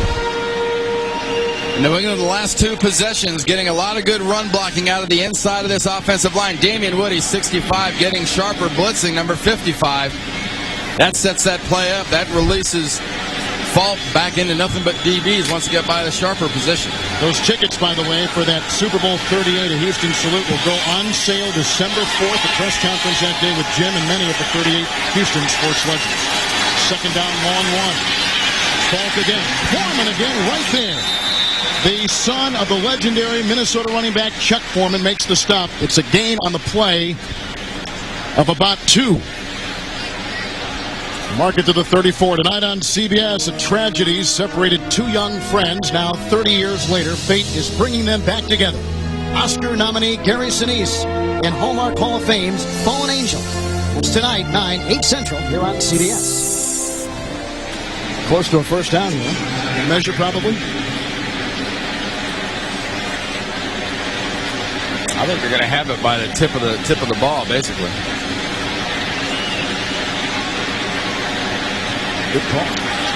Good call. It's a 1st down for New England. Hey, you were on a coaching sideline yesterday in your hometown of Atlanta. Yep. The 7th grade Milton Eagles played in the North Georgia Youth Football League finals. It was a great deal for the kids, and they actually lost the game. My son Brendan was at quarterback, and I think they've all got a lot of things to be proud of, and I want to thank all of them, too, because they sure reminded me of most of the things and the reasons I love football so much. 34-yard line, 1st and 10. Brady with some play action and throws, and it's dropped incomplete. And that was Graham, his 3rd drop today, although that would have been a very difficult catch. It is incomplete. 2nd down. You know, we talk about that game. My son Brennan, I was talking about being quarterback. I told Tom Brady the story. Said, they're driving down, they're trying to win the game, and he throws an interception with about 30 seconds to go. They're down by 4 points, and he goes, well, that's just like when I was in high school. The only difference is when I did it, it was one of the first games I started, and the guy intercepted the ball, went 102 yards for a touchdown. I had the bad luck to throw the ball to the fastest guy in the state. 2nd down, 10, 34-yard line. Brady. Nice knockdown by Aaron Glenn, who's played well today. He steps in front of Deion Branch. 3rd down and 10. And then Brady felt so bad about your son, he just voluntarily writes this little note to him. I wrote a nice little autograph for him. I mean, that's I talked about earlier about Tom's got a lot of the kid in him. Good message to your boy. But Tom can remember. You know, it's not like he's one of these grizzled 32, 33-year-old quarterbacks that are, 100 years removed in sort of dog years, football years from those days. They seem pretty vital and pretty vivid in his imagination and his memory. 6 in the secondary, 3rd and 10. Brady in the pass at the 34 in their own territory. Tom Brady, here as he throws. It's intercepted by Marcus Coleman. He gets by Dedrick Ward. Marcus Coleman inside the 10.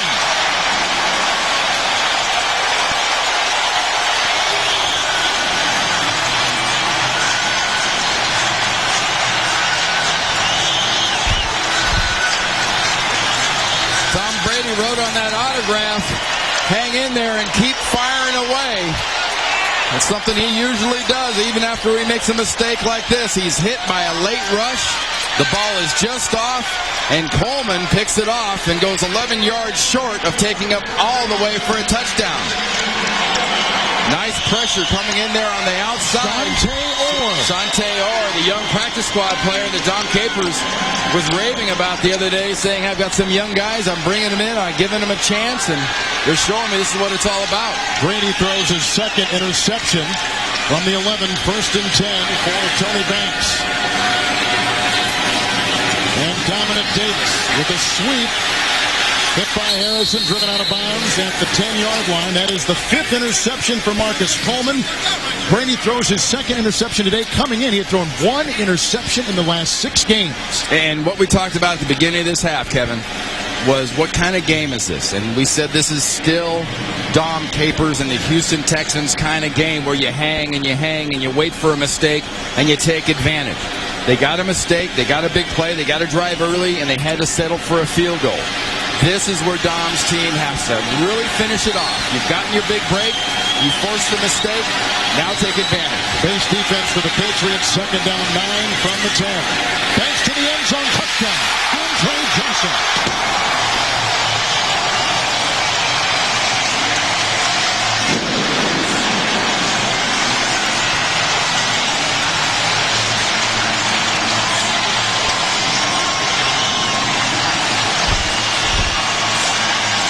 So far for Andre Johnson, it's been quality, not quantity. Nice job by Tony Banks taking advantage of a size disparity between the 6'2" Johnson and the 5'8" Poole. Gets behind him and puts it up where only Johnson can get it. Andre Johnson, 3rd overall selection in the draft. Here's Chris Brown trying to tie the game at 10. Tony Banks throws his 4th touchdown pass of the season. He throws to Andre Johnson, and the Texans have come back to tie the 8-2 New England Patriots. The NFL on CBS is sponsored by Circuit City. We're with you. And by Miller. There's good enough, and there's better than it has to be. Miller. Good call. Tom Brady's interception. Texans cash in. 10-yard touchdown pass. Banks to Johnson. Only 91 yards total offense so far for the Texans, but they've still gotten 10 points, taking advantage of mistakes. Chris Brown to kick it off. This is caught by Mike Cloud at the 12-yard line, the reserve running back. And he's out of bounds at about the 30-yard line. A return of 19 yards. And it was Jason Bell. Force him out of play. What a catch by 6'4" Andre Johnson. Working against the 5'8" Tyrone Poole.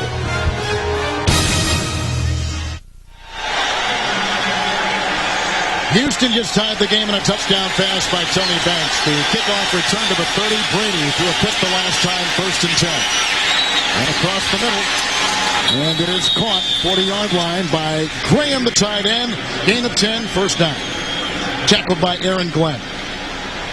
Well, which of these top AFC teams is in most dire need of home field advantage throughout the playoffs? Cast your vote at NFL.com. Whoa. How disappointed is he going to find out when when somebody tells him that cattle don't have feathers? You know, Texas, there must be a lot of bets lost in Houston because people have to wear that stuff to games. 1st and 10, 40-yard line. Brady got some blocking and throws, and it's caught by Branch, tackled by Coleman.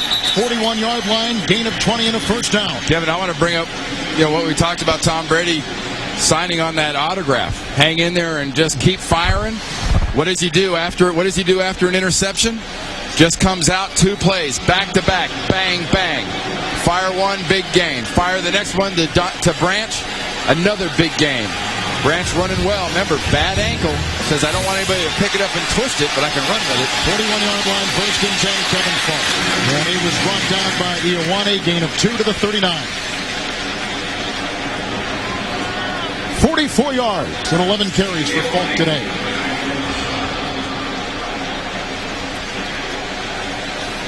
So not much the last 3 possessions for the Patriots, and that's not really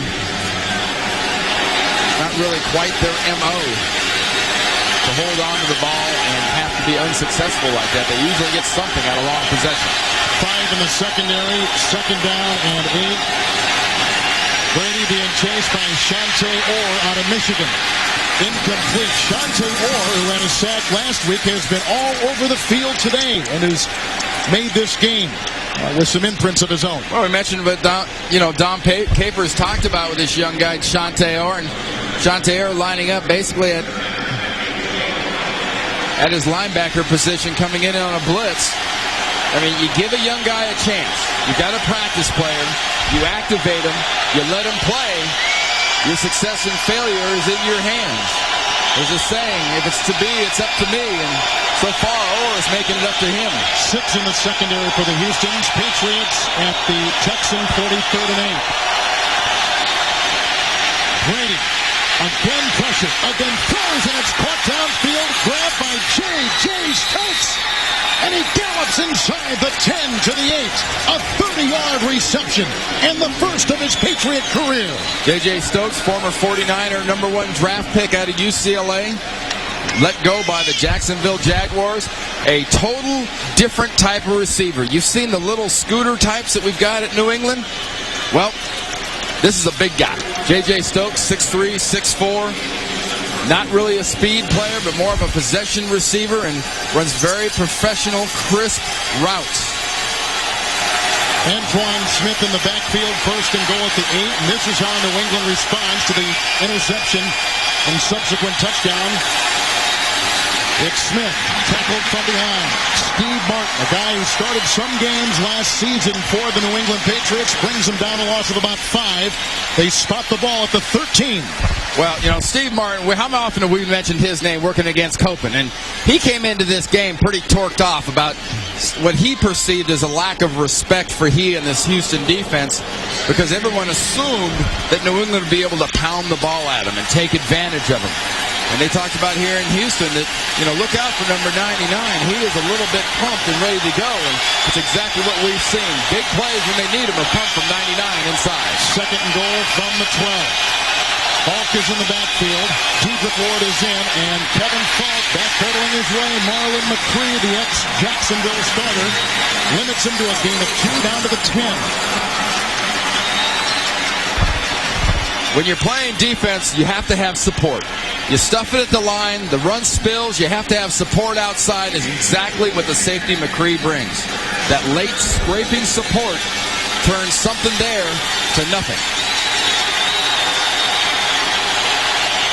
5 in the secondary. 3rd and goal at the 10. 3rd quarter winding down. Cedric Ward is in motion. And Brady being chased by Wong and brought down by Ioane in Shante Orr once again.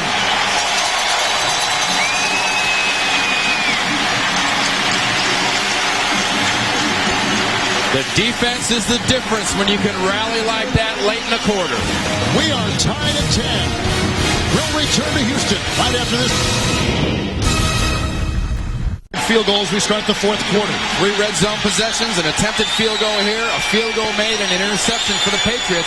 This is how you play the other guy's game. Paxton on the snap, Walter on the hold, and Vinatieri, who missed the last time, drills this one and gives New England a lead.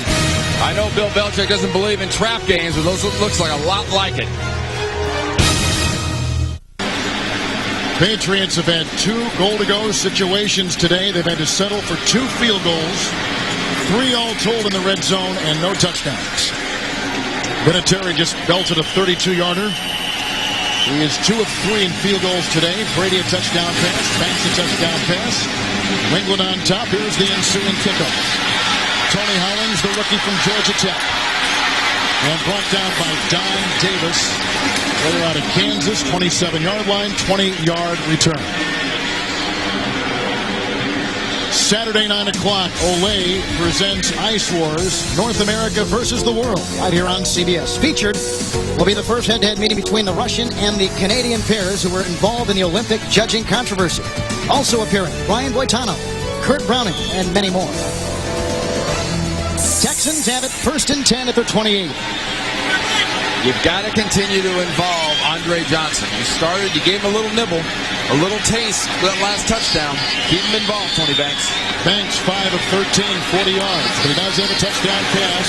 Hand off to Dominic Davis. Flying in, Ted Johnson. And I mean flying in. No gain on the play to the 28. 2nd down. Johnson's been out. He had a broken foot early in the season. Missed a handful of games. Well, there's a difference between a young player and a veteran player. You can be coming off a broken foot, and you don't even care. Watch Ted Johnson and the way he scrapes off on support. I talked about scraping and support, how important. Over the top, through the guard, under the running back. This is a very diverse and extremely gifted group of linebackers that Bill Belichick has put together here in New England. 2nd down, we call it 10. 28-yard line. Vrabel on the move, as is Harrison, and the pocket crumbles, and down he goes. They sack him again for the 3rd time. Harrison was leading the charge, and this is an offense that has not allowed a lot of sacks this year as compared to last season. Well, part of the many things that this offense can do is give you so many different looks and so many different blitz looks. Remember, you've got Harrison coming, you've got McGinnis coming. You're trying to free up your best receiver, Andre Johnson. You've got him in open, you got him in space, you can get him the ball. Yeah, but reality kind of stinks sometimes, doesn't it? Because you're bringing Harrison, you're bringing Brewski, you're bringing McGinnis. You're giving him so many different looks. He has to look at the rush and not at his receiver. Pucko's on the line, 5 in the secondary, 3rd and 12. Back at the 26 for Banks. Hit as he throws, it's a pop fly, and it's dropped. Incomplete. Jabbar Gaffney had it, dropped it, and the Texans 3 and out. And Tony Banks getting up off the ground kind of had that, where in the heck did that come from look? When you're a quarterback and you're back there in the pocket, you're not expecting your arm to be grabbed there at the last second. McGinnis does a nice job of reaching around the backside and just getting a piece of Tony Banks. Tyrone Poole is back to get this punt. Last time it was Kevin Falk. Chad Stanley to punt for the Houston Texans. In the 4th quarter, Patriots have won 8 of their last 9, including 6 in a row. Texans have won 2 of 3. Setting up a return here, doubling the Gunners. Great punt by Stanley. Poole from the 24. Finds a seam. Then is belted by Shante Orr. 2nd NFL game. Just off the practice squad, a terrific tackle. Timeout. The NFL on CBS is sponsored by IBM, official information technology partner of the NFL. Pizza Hut. Try the bold, robust flavor of the Sicilian pizza from Pizza Hut. Gather around the good stuff. And by Budweiser. Grab a cold, fresh Budweiser. It's game time. Texans just punted. Brady's got a touchdown pass. He has thrown 2 interceptions. Vinatieri 2 field goals. After the Texans punt, 42-yard line, 1st and 10. Brady. And a quick handoff, which doesn't produce that much. And that was from Kevin Fulton, our first trip to New York in Jim Nance. All right, thank you so much, Kevin and Randy. And how about the Bills today? They had gone 45 drives between touchdowns, and now they're in for the second time today. It's Sammy Morris for the 14-3 lead 2 minutes into the 4th quarter. Let's go back to you. You know what's interesting is Drew Bledsoe in quarterbacking the Bills and the Patriots 11-4 lifetime against the Indianapolis Colts. 2nd down and 7 from the 45. Brady across the middle. Kevin Fulton gets away from Foreman. Has a 1st down, swerving his way to the 43-yard line. Tackled by Clemens and hit by Sharper. Gain of 12. Here's Chuck Foreman. And his son playing a little linebacker here today. Jay Foreman. You know, Chuck Foreman was the first running back in this league that kind of made it all right for backs to also catch passes, to be versatile and well-rounded. I played with the guy that I think set the early standard, Roger Craig, back in '85, going for 1,000 and 1,000. But Foreman kind of broke all that territory to say, hey, look, it's okay for running backs to catch passes. 2 down linemen. 1st and 10, 43-yard line of the Texans. Kevin Fulton for the Patriots. Runs his way into Jerry DeLoach and picks up 3 to the 40-yard line. It'll be 2nd down. Wednesday on a special night for Survivor. One castaway will deceive the entire tribe in the biggest Survivor lie ever. And one player will win immunity only to have it stripped away. Don't miss an all-new Survivor. A special night, Wednesday, 8, 7 Central on CBS. Yeah, I'll say it again. It's got to be the curly-haired blonde guy. He's got to be the rat. It wouldn't be a stretch. That'd be typecasting. Back to the base defense for the Texans. 40-yard line for New England. 2nd down and 7. Kevin Fulton, blocked by Graham, gets away from DeLoach and leaps into the air, over Sharper and out of bounds, shy of a 1st down by a couple on a gain of 2. Yeah, Kevin, I mentioned the term trap game, and I know when I asked Belichick that, he went kind of nuts, like, that's baloney, that doesn't exist. Well, it doesn't exist to coaches. Coaches are so focused on what they do, I think that, you know, there's no such thing as a trap going game to game. Now, last week you played Dallas. Next week, you've got Indianapolis. Then you have Miami. These sandwich games like this for players can be great opportunities. You're not trying any less hard. Your focus, though, can be a little bit off. And against a team looking to upset you, like Houston is looking to do to New England, it can be the perfect opportunity. Give them a crack. Give them a break. They'll take advantage of it on you. Texans had some defensive personnel problems. They've taken a timeout.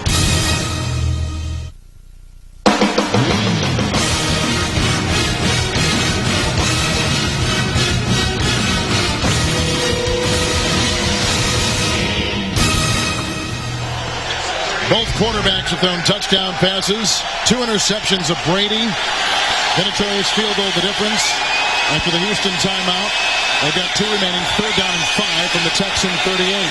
Brady trying to bulldoze his way, and he's inside the 35 and hit by a host of them, but he's shy of the 1st down. Another sneak, and that was for a long one. That looks like you're trying to sneak for half a yard. He had 7 on his first sneak today, but that one did not produce nearly that much. Well, when the coaches look from upstairs, look at this gap. See the gap in between the linemen? Now you've got 1, 2, 3. Just go. You got 3 blockers and 2 defenders. Just goose your center. Copen, number 67. See, Copen, 67 comes out of the middle of the pile. You've got nobody to hit because there's no middle linebacker. That's why Brady did that. They're going to go for it again. It was 4th and 5 in the first half. Now 4th and 2. They didn't get it in the first half. Will they get it here in the second? How do you stay out of a trap? You take advantage of these situations. How do you get into a trap? You blow these chances. At the Texan 35, Kevin Fulton. A block by Andrews and a 1st down dive to the 31-yard line. Gain of 4. Kevin Fulton. They keep it alive and move the chains. Do you have any idea how much confidence a football team gets when their coach calls something like that? And Bob Kraft, the owner of the New England Patriots, sitting upstairs watching his football team go for it on 4th down. He knows that, you know, your coach does that for you as a player and as an organization. You just draw strength from that confidence. Mike Meyer right next to him. And his son, I think, is right next to him as well. 1st down, 31-yard line in Texan territory. Hit by Kylie Wong at It's a loose ball. He's almost going forward. Picked up by Foreman. He's chased by Patrick Pass.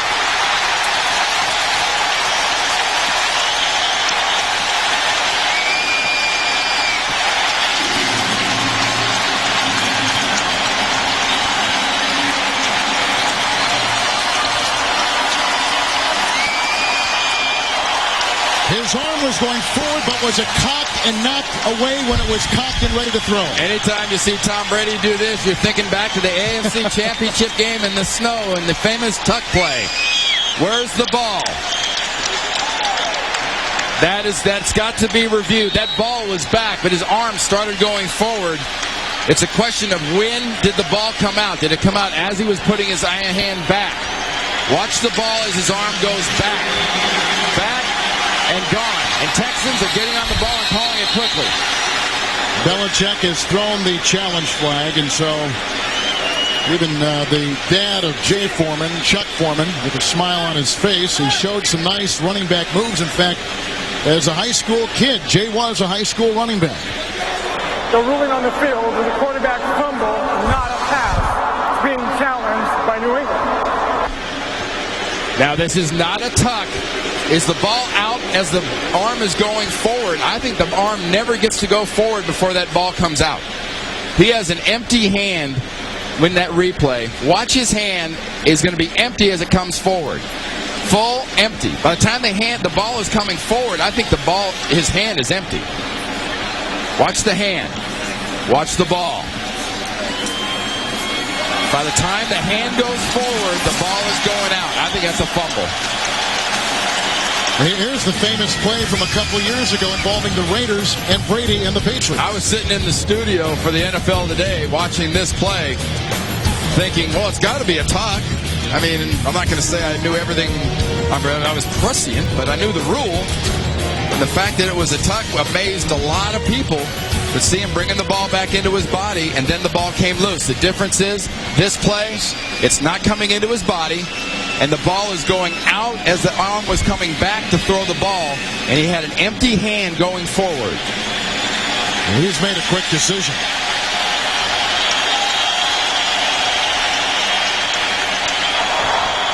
After reviewing the play, the ruling on the field is correct. A fumble.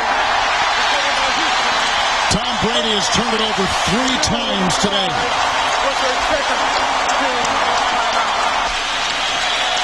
And as inflating as a big fourth down going for it play can be for a football team, a play like this can be equally as deflating. It is clearly out as the hand comes forward. That's what the official will be looking at, is the hand got ball in it as it comes forward. Never had the ball in it as the hand was coming forward. A play like that just deflates an offense.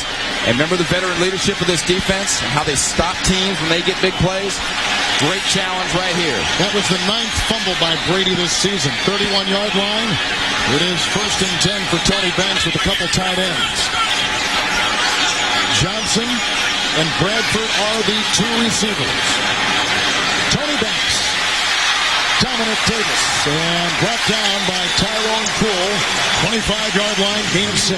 You had Willie McGinnis out on coverage on Dominic Davis, and if you're talking cars, it was almost like a Maserati in a pickup truck, and the brakes on the pickup truck didn't quite have that stop-and-go ability that the Maserati had. Dominic Davis just jammed that foot in the ground, made that cut, and Willie couldn't stay with him. That's why he got that extra yards. 25-yard line, it is now 2nd down and 4. And Banks, a wobbly pass, may have been deflected. I think Seymour may have gotten his hand on it again. One quick bit of housekeeping. By losing the challenge, the Patriots have lost a timeout. They've got 2. The Texans have 2 with 8:22 to play.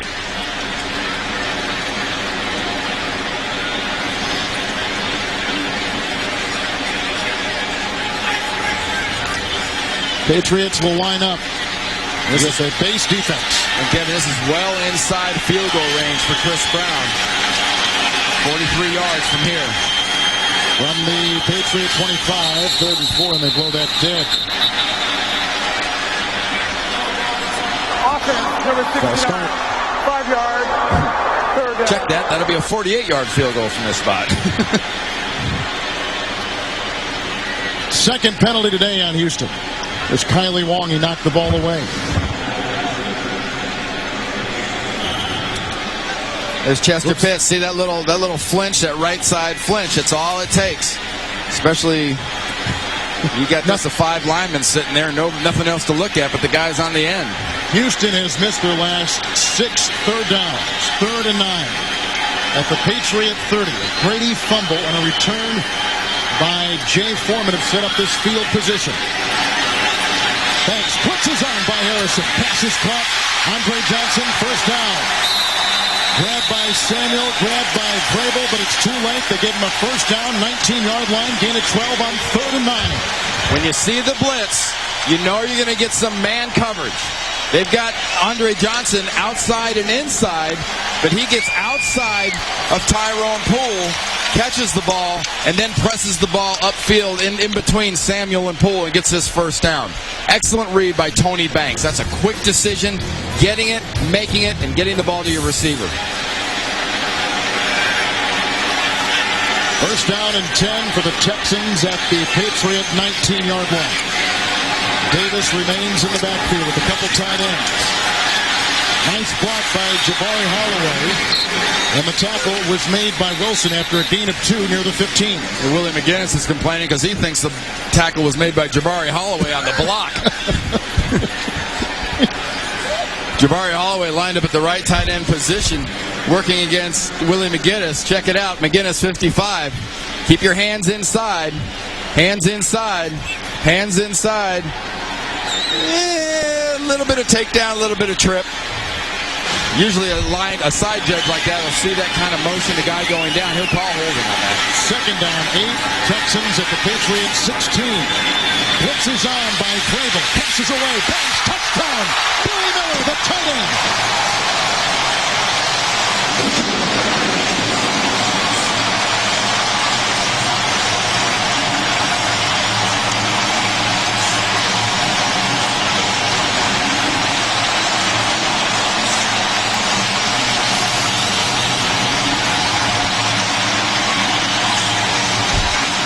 That loud sound you heard, I'm not sure if that was fireworks or a trap snapping shut on the Patriots' foot. Because this Houston Texans team deflected that 4th down attempt. They got it. They got the turnover, and they took advantage. And the extra point gives them a 4-point lead. Billy Miller's first catch today is a touchdown. He was initially drafted as a wide receiver by the Denver Broncos out of USC. Little spin of the ball, a little golf move. He's teed it up. It's out of here. A home run. Next 3 have been this season. They lead the 8-2 in first place New England Patriots by 4. And they've lit this crowd up. The kickoff after the Billy Miller touchdown reception. Patrick pass at the 10. Grabbed by Ramon Walker. His 3rd special teams tackle today up near the 28-yard line. A return of 21 yards. You know, in the red zone, when the receiver comes open that easy, you always think pick. Watch Rodney Harrison. This is not a pick. This is a slip. Natural grass. Harrison stumbles. You can't catch up and recover from that kind of fall. So the Texans and Billy Miller cash in on the Tom Brady fumble. And they go in and take a lead of 17-13. 6:44 to play. Each team with 2 timeouts. Brady from the 29, 1st and 10. Kevin Falk. And put down by Steve Martin, gain of 5 to the 34. And, you know, give credit where credit is due to Dom Capers and his football team in reference to not only what they've done today, but what they did a few weeks ago when Carolina came in here. High stepping and strutting. Dom Capers' team knocked him off. They knocked off Buffalo last week in Buffalo, which I don't care how Drew Bledsoe on that offense is playing. It's always tough. And they also opened the season in Miami, beating the Dolphins. So this is not your basic stiff type team pulling this off on the New England Patriots. Second down, 5 from the 34. Falk on the pitch up. Sharper shoots through and brings him down. No gain on the play. The Texans won last week in Buffalo, but in their very short history, they have never won consecutive games. And the difference between those games and this game, right there at the bottom of your screen. turnover ratio. They were the teams to make the mistakes in that follow-up game after a win. Today, the big mistakes have been made by New England. 6 in the secondary for the Texans. Shante Orr, Ioane will be going to 2 down linemen. 3rd and 5. Fumble. Brady loses the ball, and it's loose at the 30-yard line. Recovered by the New England Patriots, and they got a punt. Shante Orr, one of many Texans right in there. This is just a bad snap between Copen, the center, 67, and Tom Brady. Quarterback's number one job is to stay in there, hang in there, and get the ball, even when a center short arms a snap, and that looked like a short arm. Walter gets a low snap. It's blocked. It's blocked by Ramon Walker. Recovered by the Patriots at the 20, Ramon Walker, who has had a sensational day on special teams, blocks the Walter punt. That is the 4th time in his career he's had a punt blocked.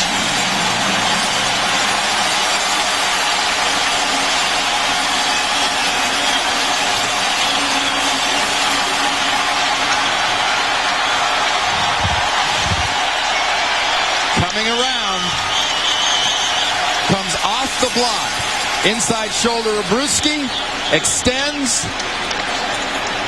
That is classic. Look at the extension. For you young football players out there, he went to where the ball was going to be, not to where Walter was going to kick the ball. Where was the ball going to be after it hit his foot? Texans take over, 20-yard line of New England. They got 2 timeouts. In fact, both teams do. 1st down and 10. Tony Banks with the rookie Davis in the backfield. Hit as he throws, incomplete. He was drilled by Richard Seymour. 2nd down. Let's go to New York in our studios in Jim Nance. All right, guys, up in Orchard Park. Peyton Manning trying to bring back the Colts. It's Edgerrin James up the middle. Touchdown to make it 14-9. They went for 2 and failed. We have 6 minutes, 20 seconds left. Bills by 5. Back to you. Hey, Jim, I think you picked the Houston Texans to win today, if I'm not mistaken. So he's not only organizing the opening ceremonies, he's also picking his home football team on Sundays and maybe coming through. 2nd down, 10 from the 20.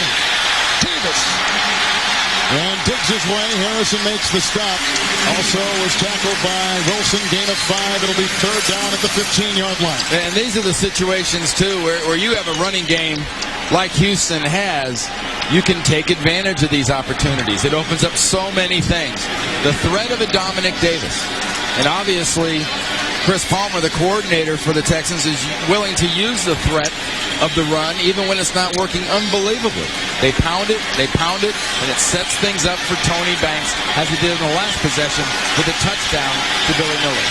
Green is on the line, 5 in the secondary. Seymour's on the line as well. He's Vrabel, 3rd and 5, 15-yard line, handoff to Davis. And brought down by Willie McGinnis around the ankles, and he falls ahead to about the 12. It's a gain of 3. It's 4th down and about 2. Now, go for 3. Well, Chris Brown come in and kick this field goal. This is a no-brainer. You take your points, but you make the field goal, it's going to put you up by 7. I want to remind you, 1st and less than 1 on the 1, the Texans had to settle for a field goal early in the game. As this 4th quarter unwinds, remember those 4 points they didn't get. What about the Patriots? 2 goal-to-go situations, and they had to settle for field goals both times. Three times in the red zone. Yes. One interception, 2 field goals. 41-yard try, and a timeout will be taken. Taken by the Texans, who have 1 timeout remaining.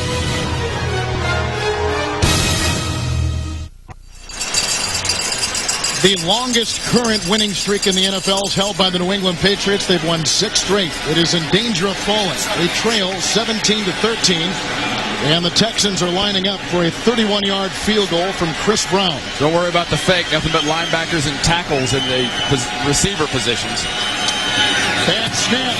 Held cleanly after it was put down by the punter. And now a fight after the play, and a helmet is lost.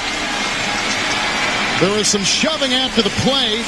Pittman was the one to snap it, and it was a bad snap, but luckily Chad Stanley held it. got it off the ground and put it up. You can watch it again. Well, actually, the snap is right up over the hold position, about a foot off the ground. It's about as good as you could ask for a snap. I just think it was more of a fumbled hold than anything else. Of course, I could be prejudiced being a former snapper. Wow, a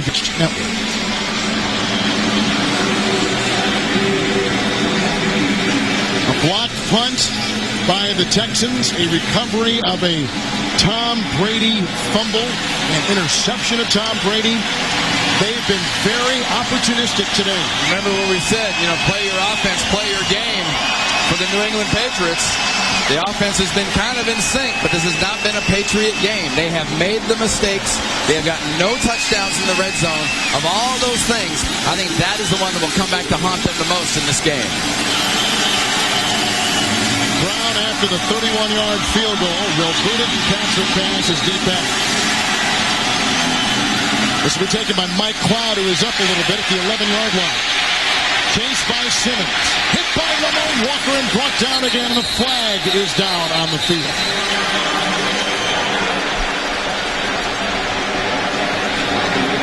Maybe a hold against New England.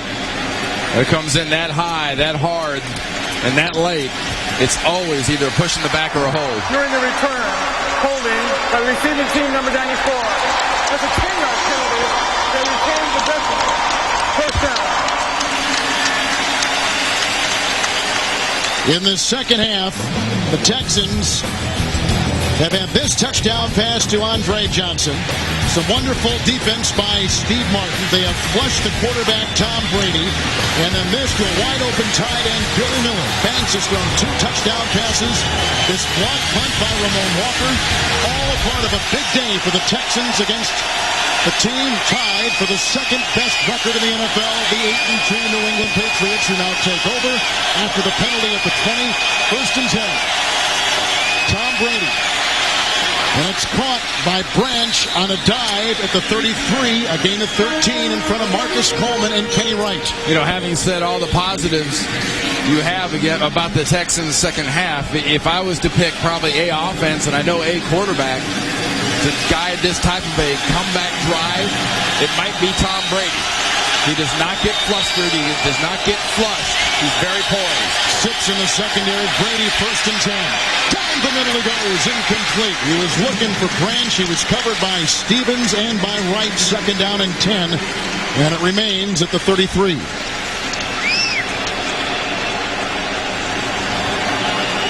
Yeah, we saw Kansas City last week. We're seeing New England this week. A couple weeks ago we saw Tennessee. It gives me more of a point of reference on where some of these teams are at this point. Charlie Weiss's offense is nowhere near as efficient as Tennessee's has been on a consistent level, and especially more consistent than Kansas City has been on a consistent level. 6 in the secondary. Dedrick Ward is a receiver for Brady. Second down, 10 from the 33. Brady to time. Slings a pass incomplete. Out of the reach of Bethel Johnson. Guarded on the play by Bagans.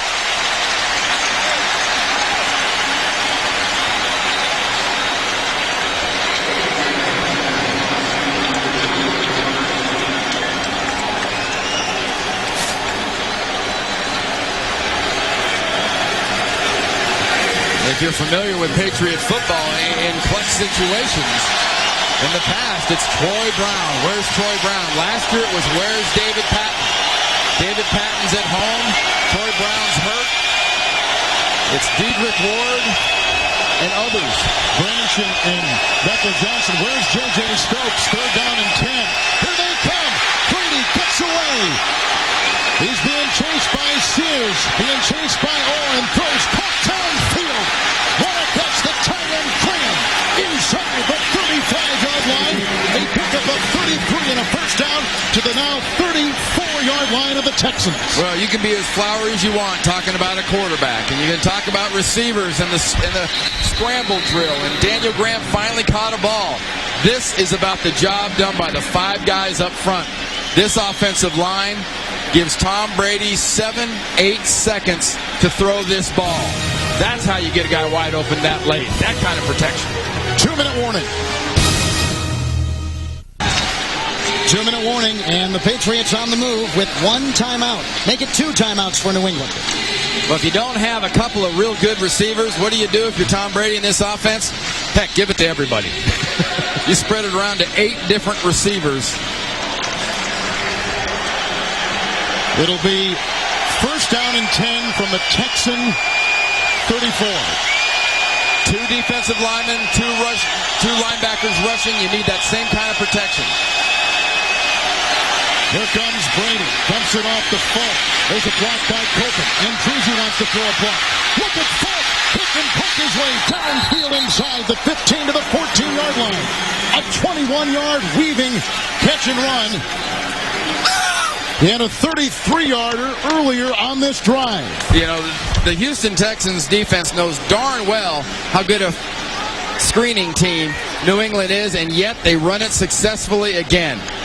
Good job out front by Woody, and Druzy gets set up by Falk. You get good blocking downfield by Bethel Johnson, who's had his best game as a pro. And you got the formula. You're putting together what you need to do. You got 1 minute 50 left. You got 1 timeout, and you're down by 7. J.J. Stokes at the bottom of your screen. 14-yard line. First down and 10. Brady going short, incomplete. Stokes had the ball, landed his feet. By our count, that is only the 2nd play that Stokes has been in the game. The first time, he caught a long pass to J.J. Stokes of 31 yards. Well, if you're Charlie Weiss, I mean, there's a limited number of plays a guy like Stokes knows, though. Exactly. You know, we already know he knows 1 play. You go down the sideline long. Another one that's easy to play even with a new player, and he's different for a New England receiver. You don't have many guys, or you don't have any guys with that kind of height, that kind of jumping ability. You can throw the fade, the old alley-oop over shorter defensive backs, and Glenn's only about 5'9". 6 in the secondary. 2nd down and 10. Across the middle it goes to Branch. Brought down by Foreman. Gain of 4 to the 9-yard line. Patriots 2 timeouts as the clock continues to tick. Houston with 1 timeout remaining. Well, you got the timeouts. You also got 2 downs here. Look how cool and calm Brady is. Well, you know, that's NFL quarterbacking. That's what impresses you most right now about Steve McNair and how well he's playing quarterback for Tennessee is he almost doesn't even have a pulse. 3rd and 6 at the 9. Handoff. Falk. And slashing his way inside the 5. Then tackled by Foreman. This is going to be close, Kevin. Gain of 5. He had to get inside the 4. They're going to have to measure this, I think. And stop the clock when they measure. But it's running right now. This is just about at the 4-yard line, and Mike Carey's going to have to measure this ball.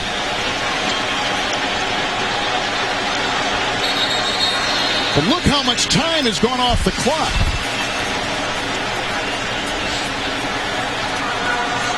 And Falk gets up there. Ball is marked right at the 4-yard line, or just short of the 4-yard line. And if it is not a first down, give Foreman, number 56, the credit. Watch the forward progress. Right there to just short of the 4, and you see how Foreman stopped him and shoved him back from that point. That's an excellent job by Foreman finishing off the running back. Because the first down marker is just inside the 4-yard line, and the ball right now is just outside the 4-yard line. How about today by Kevin Falk? Through the air, 7 receptions, 92 yards. On the ground, 19 carries and 68 yards. Don't lose track. This is 4th down. 4th down and short. And you're a team that does not have an exceptional power running game.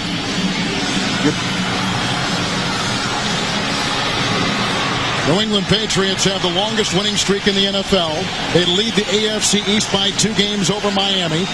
Their quarterback today, Tom Brady, has thrown a touchdown pass. He has turned it over 3 times.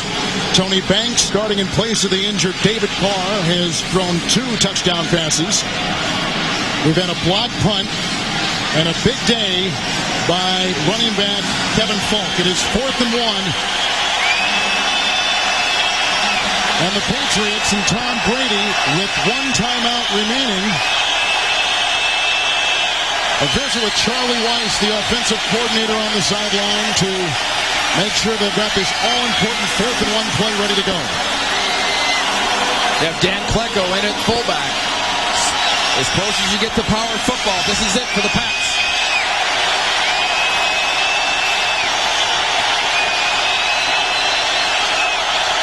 Weaver is in the game too as a blocker. 4th and 1. The fake, a bootleg by Brady, chased by Wong to the end zone, caught. It's a touchdown.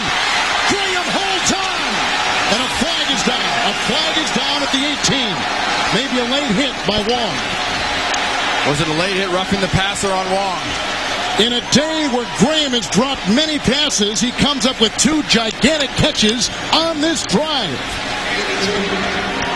None more spectacular. Roughing the passer, extending the arms and pushing him to the ground.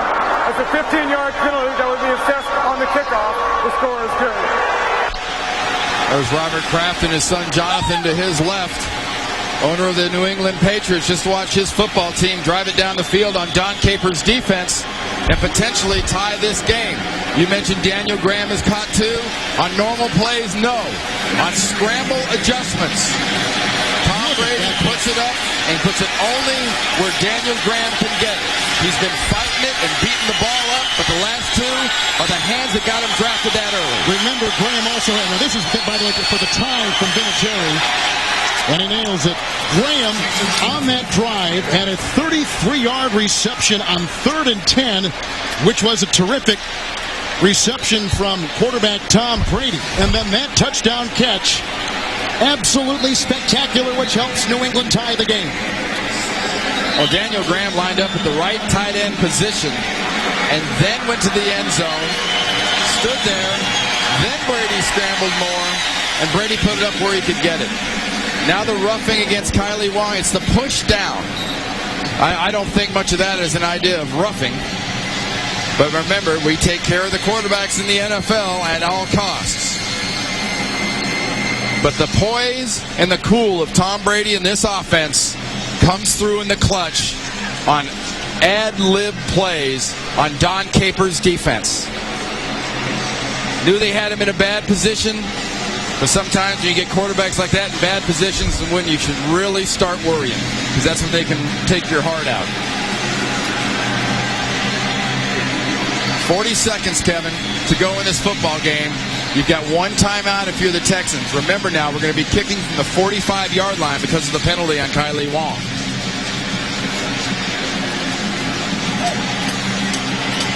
A record crowd watching this game inside Reliance Stadium, and the largest non-Super Bowl crowd ever to see an NFL game in Houston.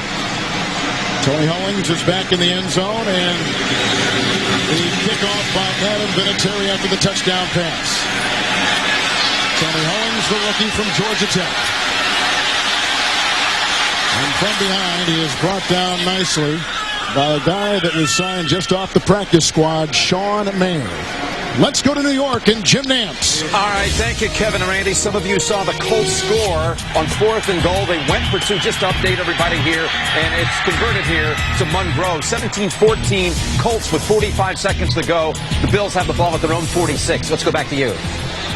Thank you, Jim. In game 2 of the doubleheader, most of you will see Oakland, Kansas City, others Tennessee, Atlanta, and Cincinnati at San Diego. You don't think the Raiders will test that Kansas City run defense a little bit, do you? Everybody's got it from now on. Get used to the words Tyrone Wheatley. He had 100 yards last week rushing for the Raiders from the 19. First down and 10 for Banks, who's thrown 2 touchdown passes today. And off to Davis. And Brewski makes the tackle after a gain of 5 up near the 24. Tony Banks wants a timeout. That was a signal. He was making a signal for a formation. My bad. Each team with the timeout remaining. And handoff to Davis again. And Asante Samuel makes the stop. Remember, Patriots in overtime football. You know, if you're a Patriots fan, 7-0. Longest current streak in the NFL. 7-0 currently in overtime games are the New England Patriots and Bill Belichick. That goes back to preparation. That goes back to veteran leadership.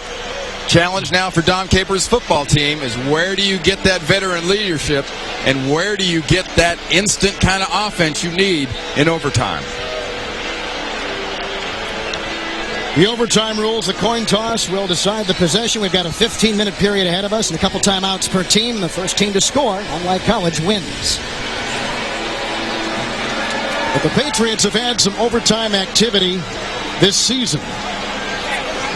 And they have been something that they can hang their hat on, a win at Miami. You know, a lot of people don't like this overtime that we have in the NFL that basically say, hey, if you win the coin toss, you can win the game. I go back to the other direction. How many opportunities did the Texans have? If they have those 4 extra points from the first quarter when they had first and less than 1 to break the tie, there will be one sudden death overtime period. Each team will have 2 timeouts. Fourth quarter rules will apply, and replay will be in charge in the replay booth. This is heads, that is tails. That's what I want, tails. Tails, they call. I'll let it hit the ground. That's definitive. Heads. Well, which goal? Which goal do you want to do? But Kevin, to clean up on that thought, you have plenty of chances to win in regulation. Bob McNair there, the owner of the Texans team. Did they waste those 4 points? Did New England waste points? Doesn't matter. We're in overtime. Tom Brady, 2 touchdown passes, 2 interceptions, and a fumble. Houston with Tony Banks and 2 touchdown passes.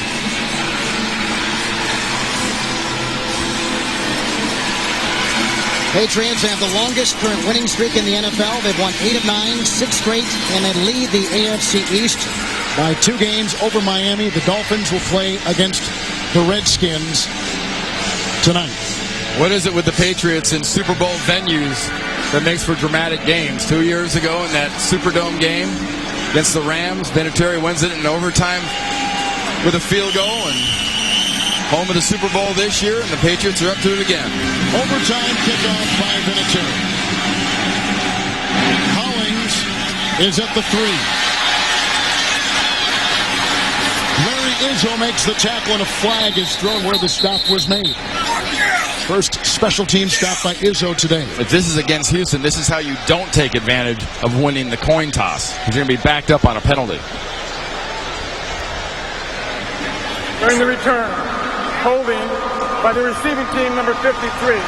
That's a 10-yard penalty. They retain possession. First down. 53, Shante Orr for the Texans. Here are the touchdowns today in what has been a very entertaining game that began with Brady finding Bethel Johnson, the rookie, for his first career NFL touchdown. Andre Johnson with a great grab from Tony Banks, and then Banks again to the tight end, Billy Miller. And then this was an outstanding reception by Graham with the extra point that tied the game. We're in overtime. First and 10 from the 13 for Tony Banks. And Banks swings it back, intercepted by Mike Vrabel. And he's brought down on the play by Todd Washington on the offensive line in for Vrabel. His 3rd, make it 4th career interception. Vrabel, just another one of the many linebackers on this football team for Bill Belichick's 34 defense. Athletic and with great hands, lined up at the outside linebacker on the right side of your screen. No pressure. 7th consecutive game the Patriots have made at least 1 interception. Banks looking the whole way there, trying to get that ball to Bradford. And underside, poaching as he tries to slip it to Bradford, is Mike Vrabel. Already well within Adam Vinatieri field goal range to win this in overtime. Antoine Smith in the backfield on 1st and 10, brought down by Corey Sears. Gain of about a yard to the 22. Both quarterbacks with 2 touchdown passes apiece. We're in overtime, and on the first possession in OT, Texans starting quarterback Tony Banks just threw an interception to Mike Vrabel. Patriots have it, 22-yard line of Houston. I go back to that holding penalty on the kickoff.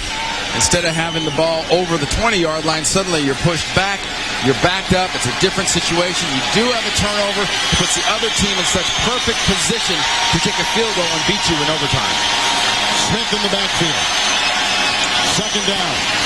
Lead block by Patrick Pass, and he's brought down by Steve Martin, submarining to the 18, picking up 3 yards on the play.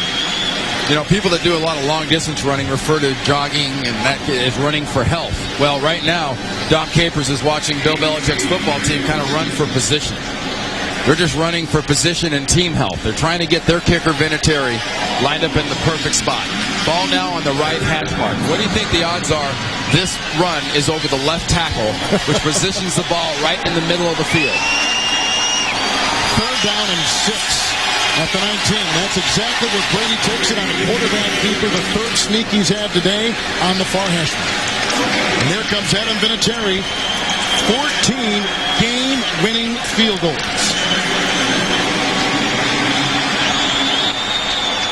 Well, the career percentages and the success of Adam Vinatieri, you can see that he is in an area where he has had abundant success. 82% of his kicks have gone through the uprights. Ball snapped by Lonnie Paxton. He had the snow angel in that game against Oakland in overtime. Very accurate long snapper. The Texans, and a timeout taken by Houston. The Texans have never blocked a field goal in their short history. It'll be a 37-yard boot to win the game for Adam Vinatieri when we come back.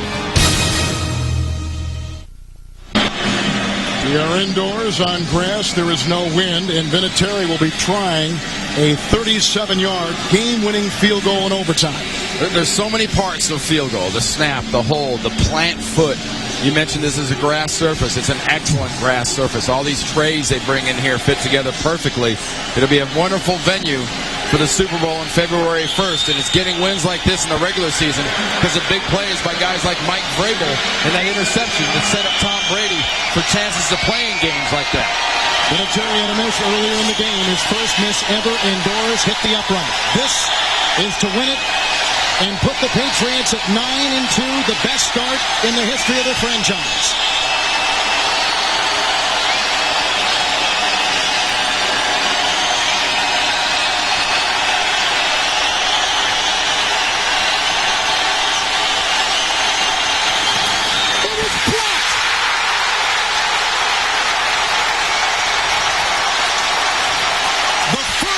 Block of a field goal in the history of the Texan franchise. Vinatieri has not been blocked since opening day 1998. We had good pressure on the inside, but from the outside, inside the wing. You're going to see the pressure come inside this wing, right inside into the path of Vinatieri's kick. You had the leapfrog. Ramon Walker came leapfrog right inside. Second block kick today for Ramon Walker. Blocked a punt that resulted in a touchdown and blocks an overtime field goal. They take over 27-yard line, 1st and 10. Banks threw an interception the last time. Tackle made by Brewski on rookie Dominic Davis. Gain of 4. Here's Ramon Walker coming inside. Watch him leapfrog. Second one inside on the right. Leapfrog. Leap again. Perfect technique on how you block a kick. Opening game, 1998, the last time that Vinatieri had one blocked. 31-yard line, 2nd down and 6. Your young football team like the Texans, don't hyperventilate. Now you relax, go into your offense, take advantage of that big play. Andre Johnson end around. And hit by Harrison, among others. Pfeiffer, gain of a yard. That almost looked like a play out of the old wing tee. Lined up in the slot position, tight slot position on the right side of the offense, bringing him in motion, give him the ball. I guess if you can't throw the ball regularly to an Andre Johnson, you got to get a little more creative upstairs if you're Chris Palmer trying to get him the ball. He is the most important player, I think, on your offense, that you have to get the ball. To be a winning team consistently, they'll have to get the ball to Johnson. 3rd down 5 at the Texan 32.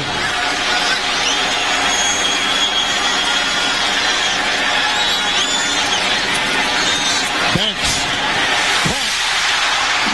Bradford, first down, swinging his way to the 41-yard line, a gain of 8, make it 9 on 3rd and 5. As part of the story, too, the different receivers you have here in Houston. You've got Andre Johnson on one side, and you've got Corey Bradford on the other side. Corey Bradford, the biggest difference? Corey Bradford's a playmaker.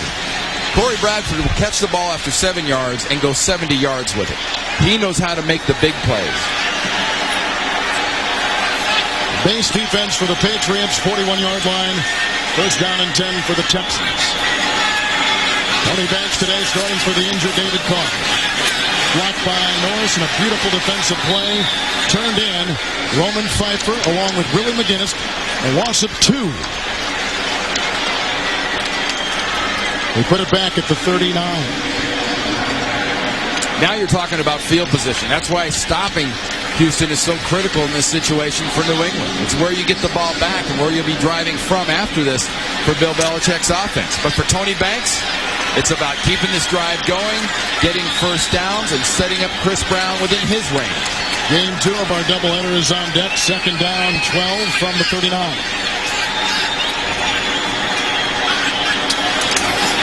Banks to Davis. There's a block by Randall. Good looking run by the rookie. Finally brought down by Ty Law. And Willie McGinnis to gain of 9. Nobody's bringing him down on that play. They might have stopped his forward progress. And a little update here on our playoff picture. Look how jumbled Indianapolis is. I mean, how jumbled this AFC playoff picture is. Colts won today in Buffalo. Baltimore is trailing by 10 to Seattle. I mentioned earlier, too, Houston's theoretically still alive in this thing. You look at them winning a game like this, and Dom Capers' schedule down the road is set up such that they can be a winning football team and have a winning record this year. Third down, 3, 48-yard line. They have base 34 defense for the New England Patriots, and a timeout is taken by the Texans. Houston is out of timeouts. New England has 2. We're tied in overtime.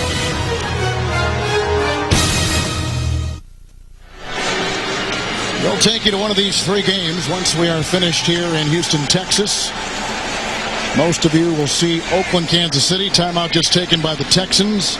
They've got it at their 48, third down and 3. Every one of those games following up here are pretty intriguing in and of themselves. Tennessee at Atlanta. Can Tennessee keep it going?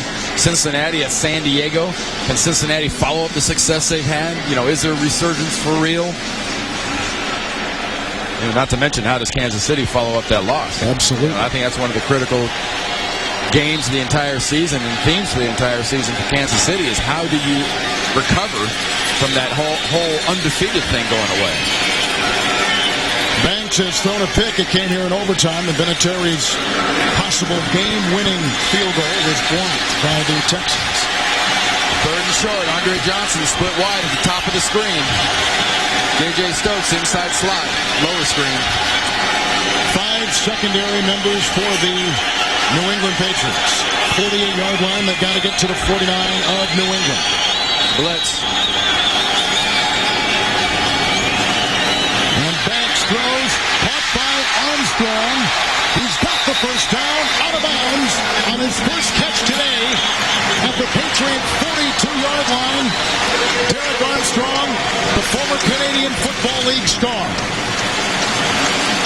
What a nice job by Tony Banks. Talk about the receivers all you want, and it's a nice job by J.J. Stokes feeding inside. Pulls a little late, coming out late on Armstrong, but Tony Banks was getting a big-time blitz look. The defense bounced out of it, and he still found the perfect place to go with the ball. Keep this drive alive. Base defense for the Patriots, a 34 from the 42 of New England. Texans, first down and 10. Johnson, end around, fumbles the ball, and the rookie vacuums it back in. And keeps on his feet, keeps his composure. Then was hit by Ty Law and picks up 2 yards when he could have lost a ton.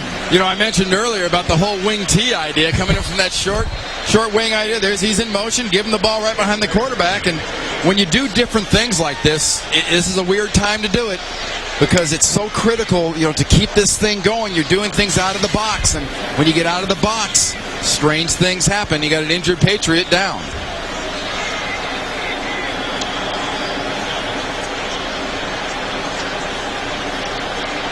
Rodney Harrison, injury timeout. In overtime, the Patriots and the Texans tied at 20. There's Rodney Harrison. Andre Johnson. Watch Harrison's head right into the hip of Andre Johnson. Knocked him off balance and actually knocked him to the ground, but more than stunned the veteran safety, and Chris Brown ready to go. Right now, you're looking at the outer limits of most kickers' range, being at about the 59-yard, list distance. But Chris Brown's got a long career of 58.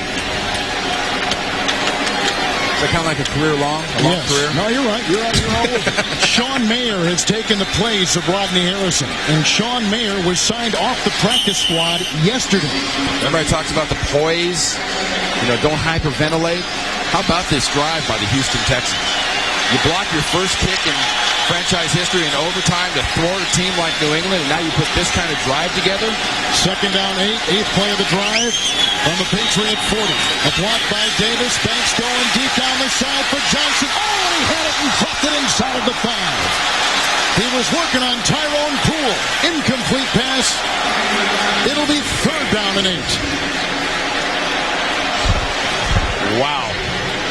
I think he had it. Poole played this perfectly. This ball was thrown right where only Andre Johnson can get to it. He's the only one who gets his hands on it. Problem is, Poole gets his hands on Johnson's arm. In his head, Tony Banks, hey, my work here is done. You do yours. Maybe if he'd have let him just a little bit more, if he doesn't have to break stride, that's 6 points. Harrison is back in from the 40, 3rd and 8. Bradford's been big on 3rd down today for Tony Banks. And a pass, and incomplete. He throws in back of Johnson. The coverage by Poole. That was an all-out blitz. I mean, an all-out bring-it blitz. 4th and 8. And they're going to bring on Chad Stanley and punt the ball.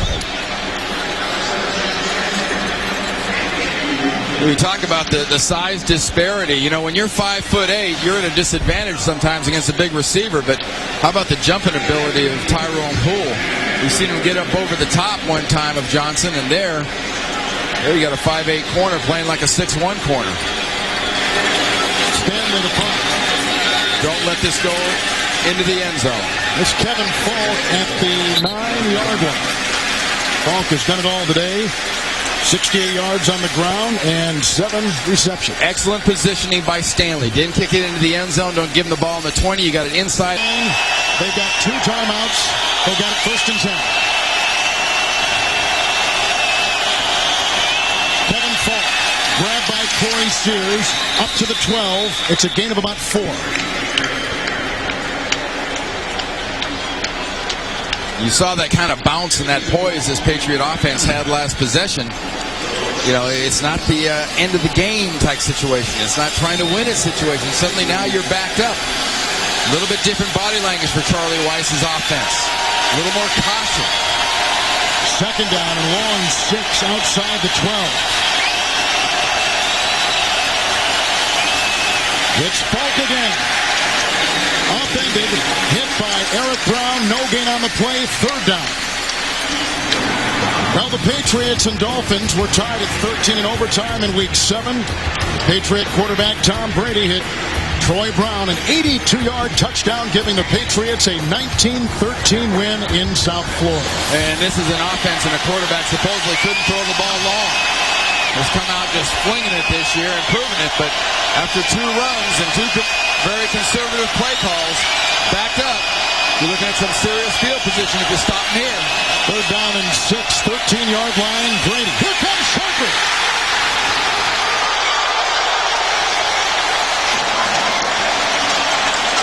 It's a loss of 9 on the play. I'm not sure if Tom Brady ever sees Jamie Sharper. Watch. This is Sharper here. Watch Brady's head. He never looks. He never thinks. Is he lucky to hold on to that football? And that was an excellent job by Jamie Sharper. Look at the field position Houston's going to get. Walter's got to punt it. Backed up to the end line. It's a poor punt with little distance. Landing at the 35 and downed with Don Davis grabbing it in the market at the 35-yard line. A 31-yard punt. And I'll go back. Last possession by the Patriots, you had those 2 runs in a row. A little bit less bounce of a feel, a little bit more of a conservative feel. They're paying for the conservative feel because right now they are inside of Chris Brown's field goal range. His career long is 55. The target line would be probably the 37, but right now they're at the 35-yard line. Well, now you're a first down away. You're first down away from playing some serious percentages. You're getting up into the 68 to 70% range when it comes to those kind of field goals.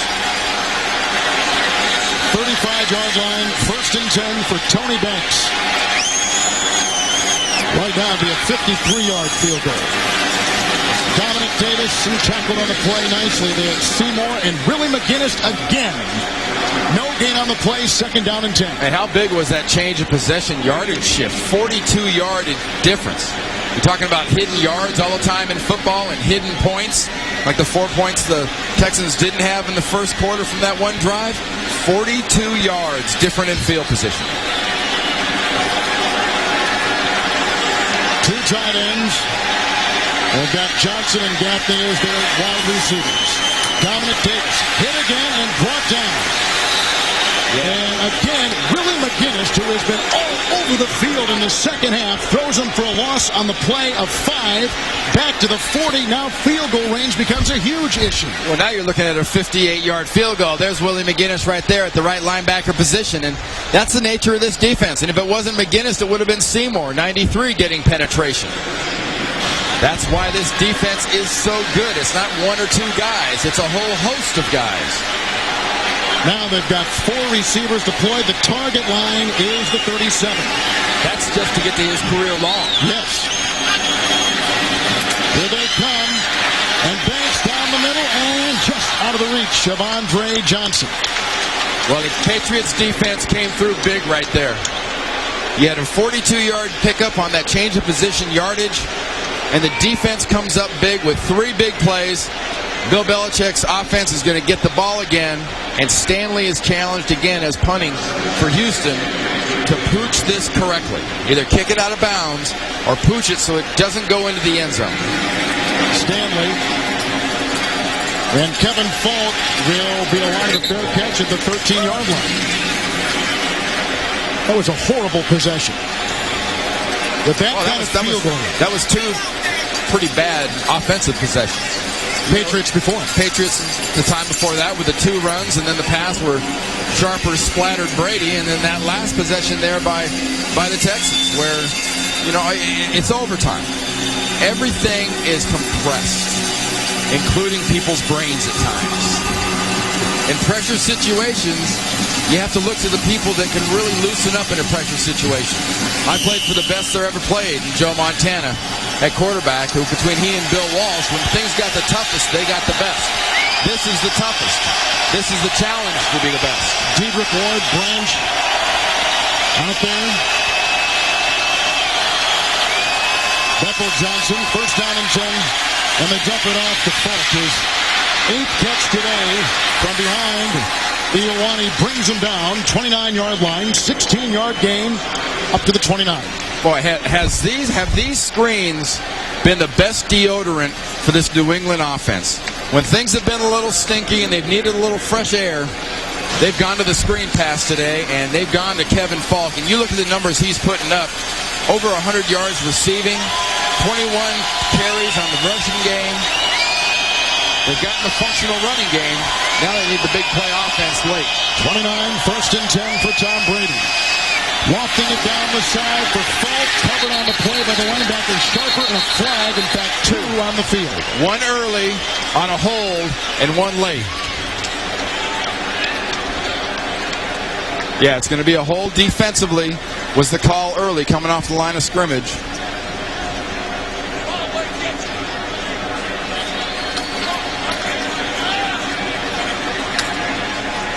Holding. Defense, number 55. It's a 5-yard penalty, automatic. First down.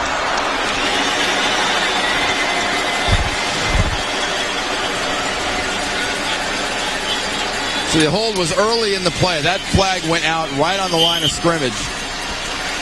The hold was earlier. But regardless, a little bit of that bounces back. A little bit of that swagger's back in the offense for Tom Brady and the Patriots. Can you keep it?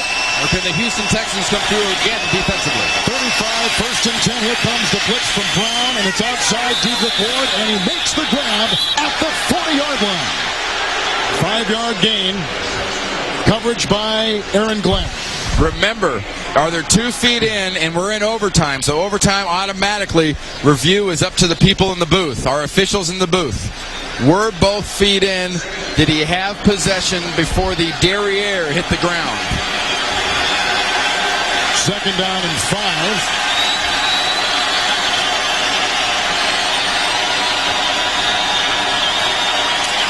And Brady.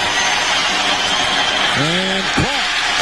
Bethel Johnson at the 45-yard line. And a gain of 15 yards on the play and a first down for New England. Little retribution time for Adam Vinatieri after having that ball blocked in overtime earlier. The Texans are playing with the nickel secondary the entire drive so far for New England. Yep. There's the target line. About a first down away. 7 yards from his longest. 46-yard line for Brady. First and 10. Going long. Down the side and intercepted. Marlon McCree, a flag is down at the 23-yard line. Here's looking for Johnson. I'm not sure if anybody ever touched Marlon McCree down. I mean, the play's been stopped, but I don't think I ever saw anybody touch him down. Holding, defense number 43. A 5-yard penalty, automatic. First down. That's Kenny Wright.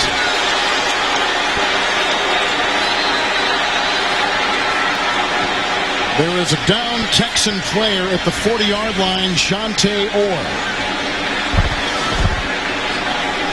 Here's the slot right here. Watch. Down the field, 5 yards, 10 yards, 15 yards.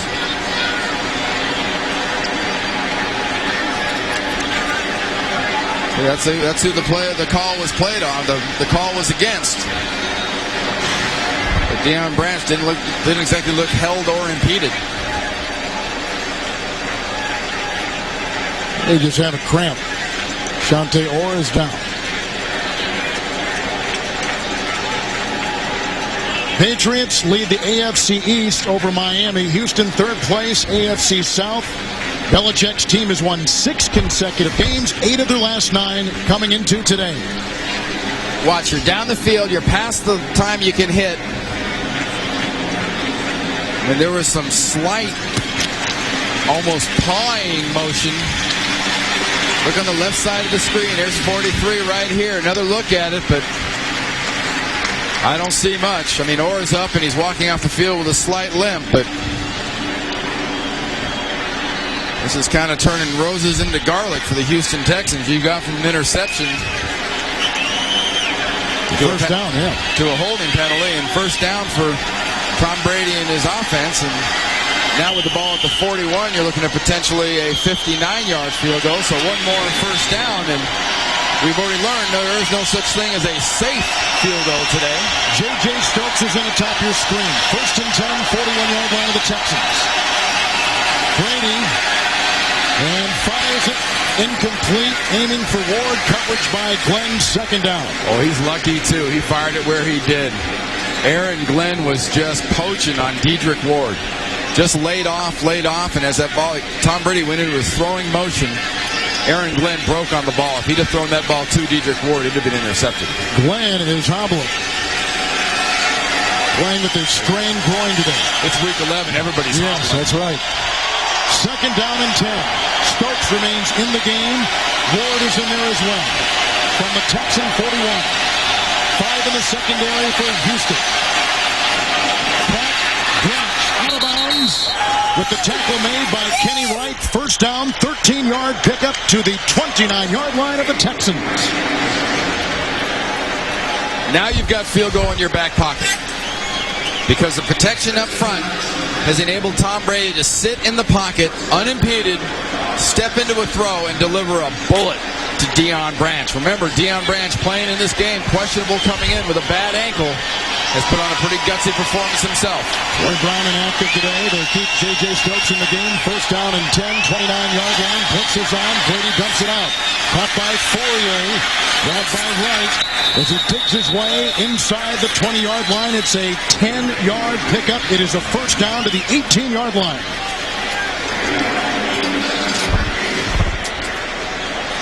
First catch today by Fourier. Well, another good job by the offensive line of New England. Defensive Houston looking a little worn down, a little tired. They haven't gotten the pressure on Brady unless they've blitzed. They didn't blitz there. Hasn't he been good on this drive? He's been good in overtime. He really has. There's a handful of quarterbacks in this league that you want in these positions. If you got, your job on the line, Tom Brady's one of them, along with McNair and a host of about 3 or 4 others. 2-minute warning in overtime. We are still tied. We're tied at 20. It's the 2-minute warning. And it will be 1st and 10 at the Texan 18-yard line for Tom Brady. They took over on their 14 with 4:20 left in OT. 7th play of the drive is coming up. I think there's something to be said here for the New England Patriots to kind of position this ball in the middle of the field. It's first down and kick this on either 2nd or 3rd down. You can take the chance, go into the end zone, but why take the chance of another turnover? You've got Adam Vinatieri. Play the odds. What are the odds of a guy getting a pick blocked again? Not very good. I think you were going to tighten this thing up. I think if you're the Patriots, you're thinking, let's kick this on 2nd or 3rd. And if you're the Houston Texans, if they give you a shot at the ball, either it's a running back, or a wide receiver, you're thinking strip it. Ward, Fourier, Branch, and Stokes, the receivers. Falk in the backfield. 2-minute warning. Handoff to Kevin Falk. Busting free. He's inside the 15. Tackled on the play by Clemens. A gain of 5. Mark him at the 13-yard line. Well, we came in wondering about this running game for the New England Patriots. Bill Belichick wasn't exactly overly flowery describing his running game, the necessity to get it going. I described it as functional. 125 yards rushing today for the New England Patriots. That's more than functional. That's how you build championship caliber offense. 2nd down and 5 from the 13. Falk again. Going down from behind. They had Sharper in there along with Steve Martin. He's at the 10. Gain of 3. And 3rd down. Here comes Vinatieri. And he's telling him right there. Remember, it's 3rd down. Kevin, great point you made. Texans had never blocked the kick. Not anymore. Wonderful job on Ramon Walker coming inside to block Adam Vinatieri's field goal. He'd already blocked a punt also. Patriots have had a punt block and a kick block. And Vinatieri points one earlier on the right upright. 28-yard try. He's had 14 game-winning kicks in his career. And Vinatieri gives the New England Patriots the victory, establishing the best start in franchise history. They go to 9-2. They've won 7 straight games. Well, there may not be any such thing in Bill Belichick's mind as a trap game. They may not exist. But they have escaped from Houston with a win against a team that was really ready to play in a performance that was far less than their best. But nevertheless, like you said, Kevin, they are now 9-2 because once again, the most clutch kicker in the NFL, Adam Vinatieri, comes through when he needs to.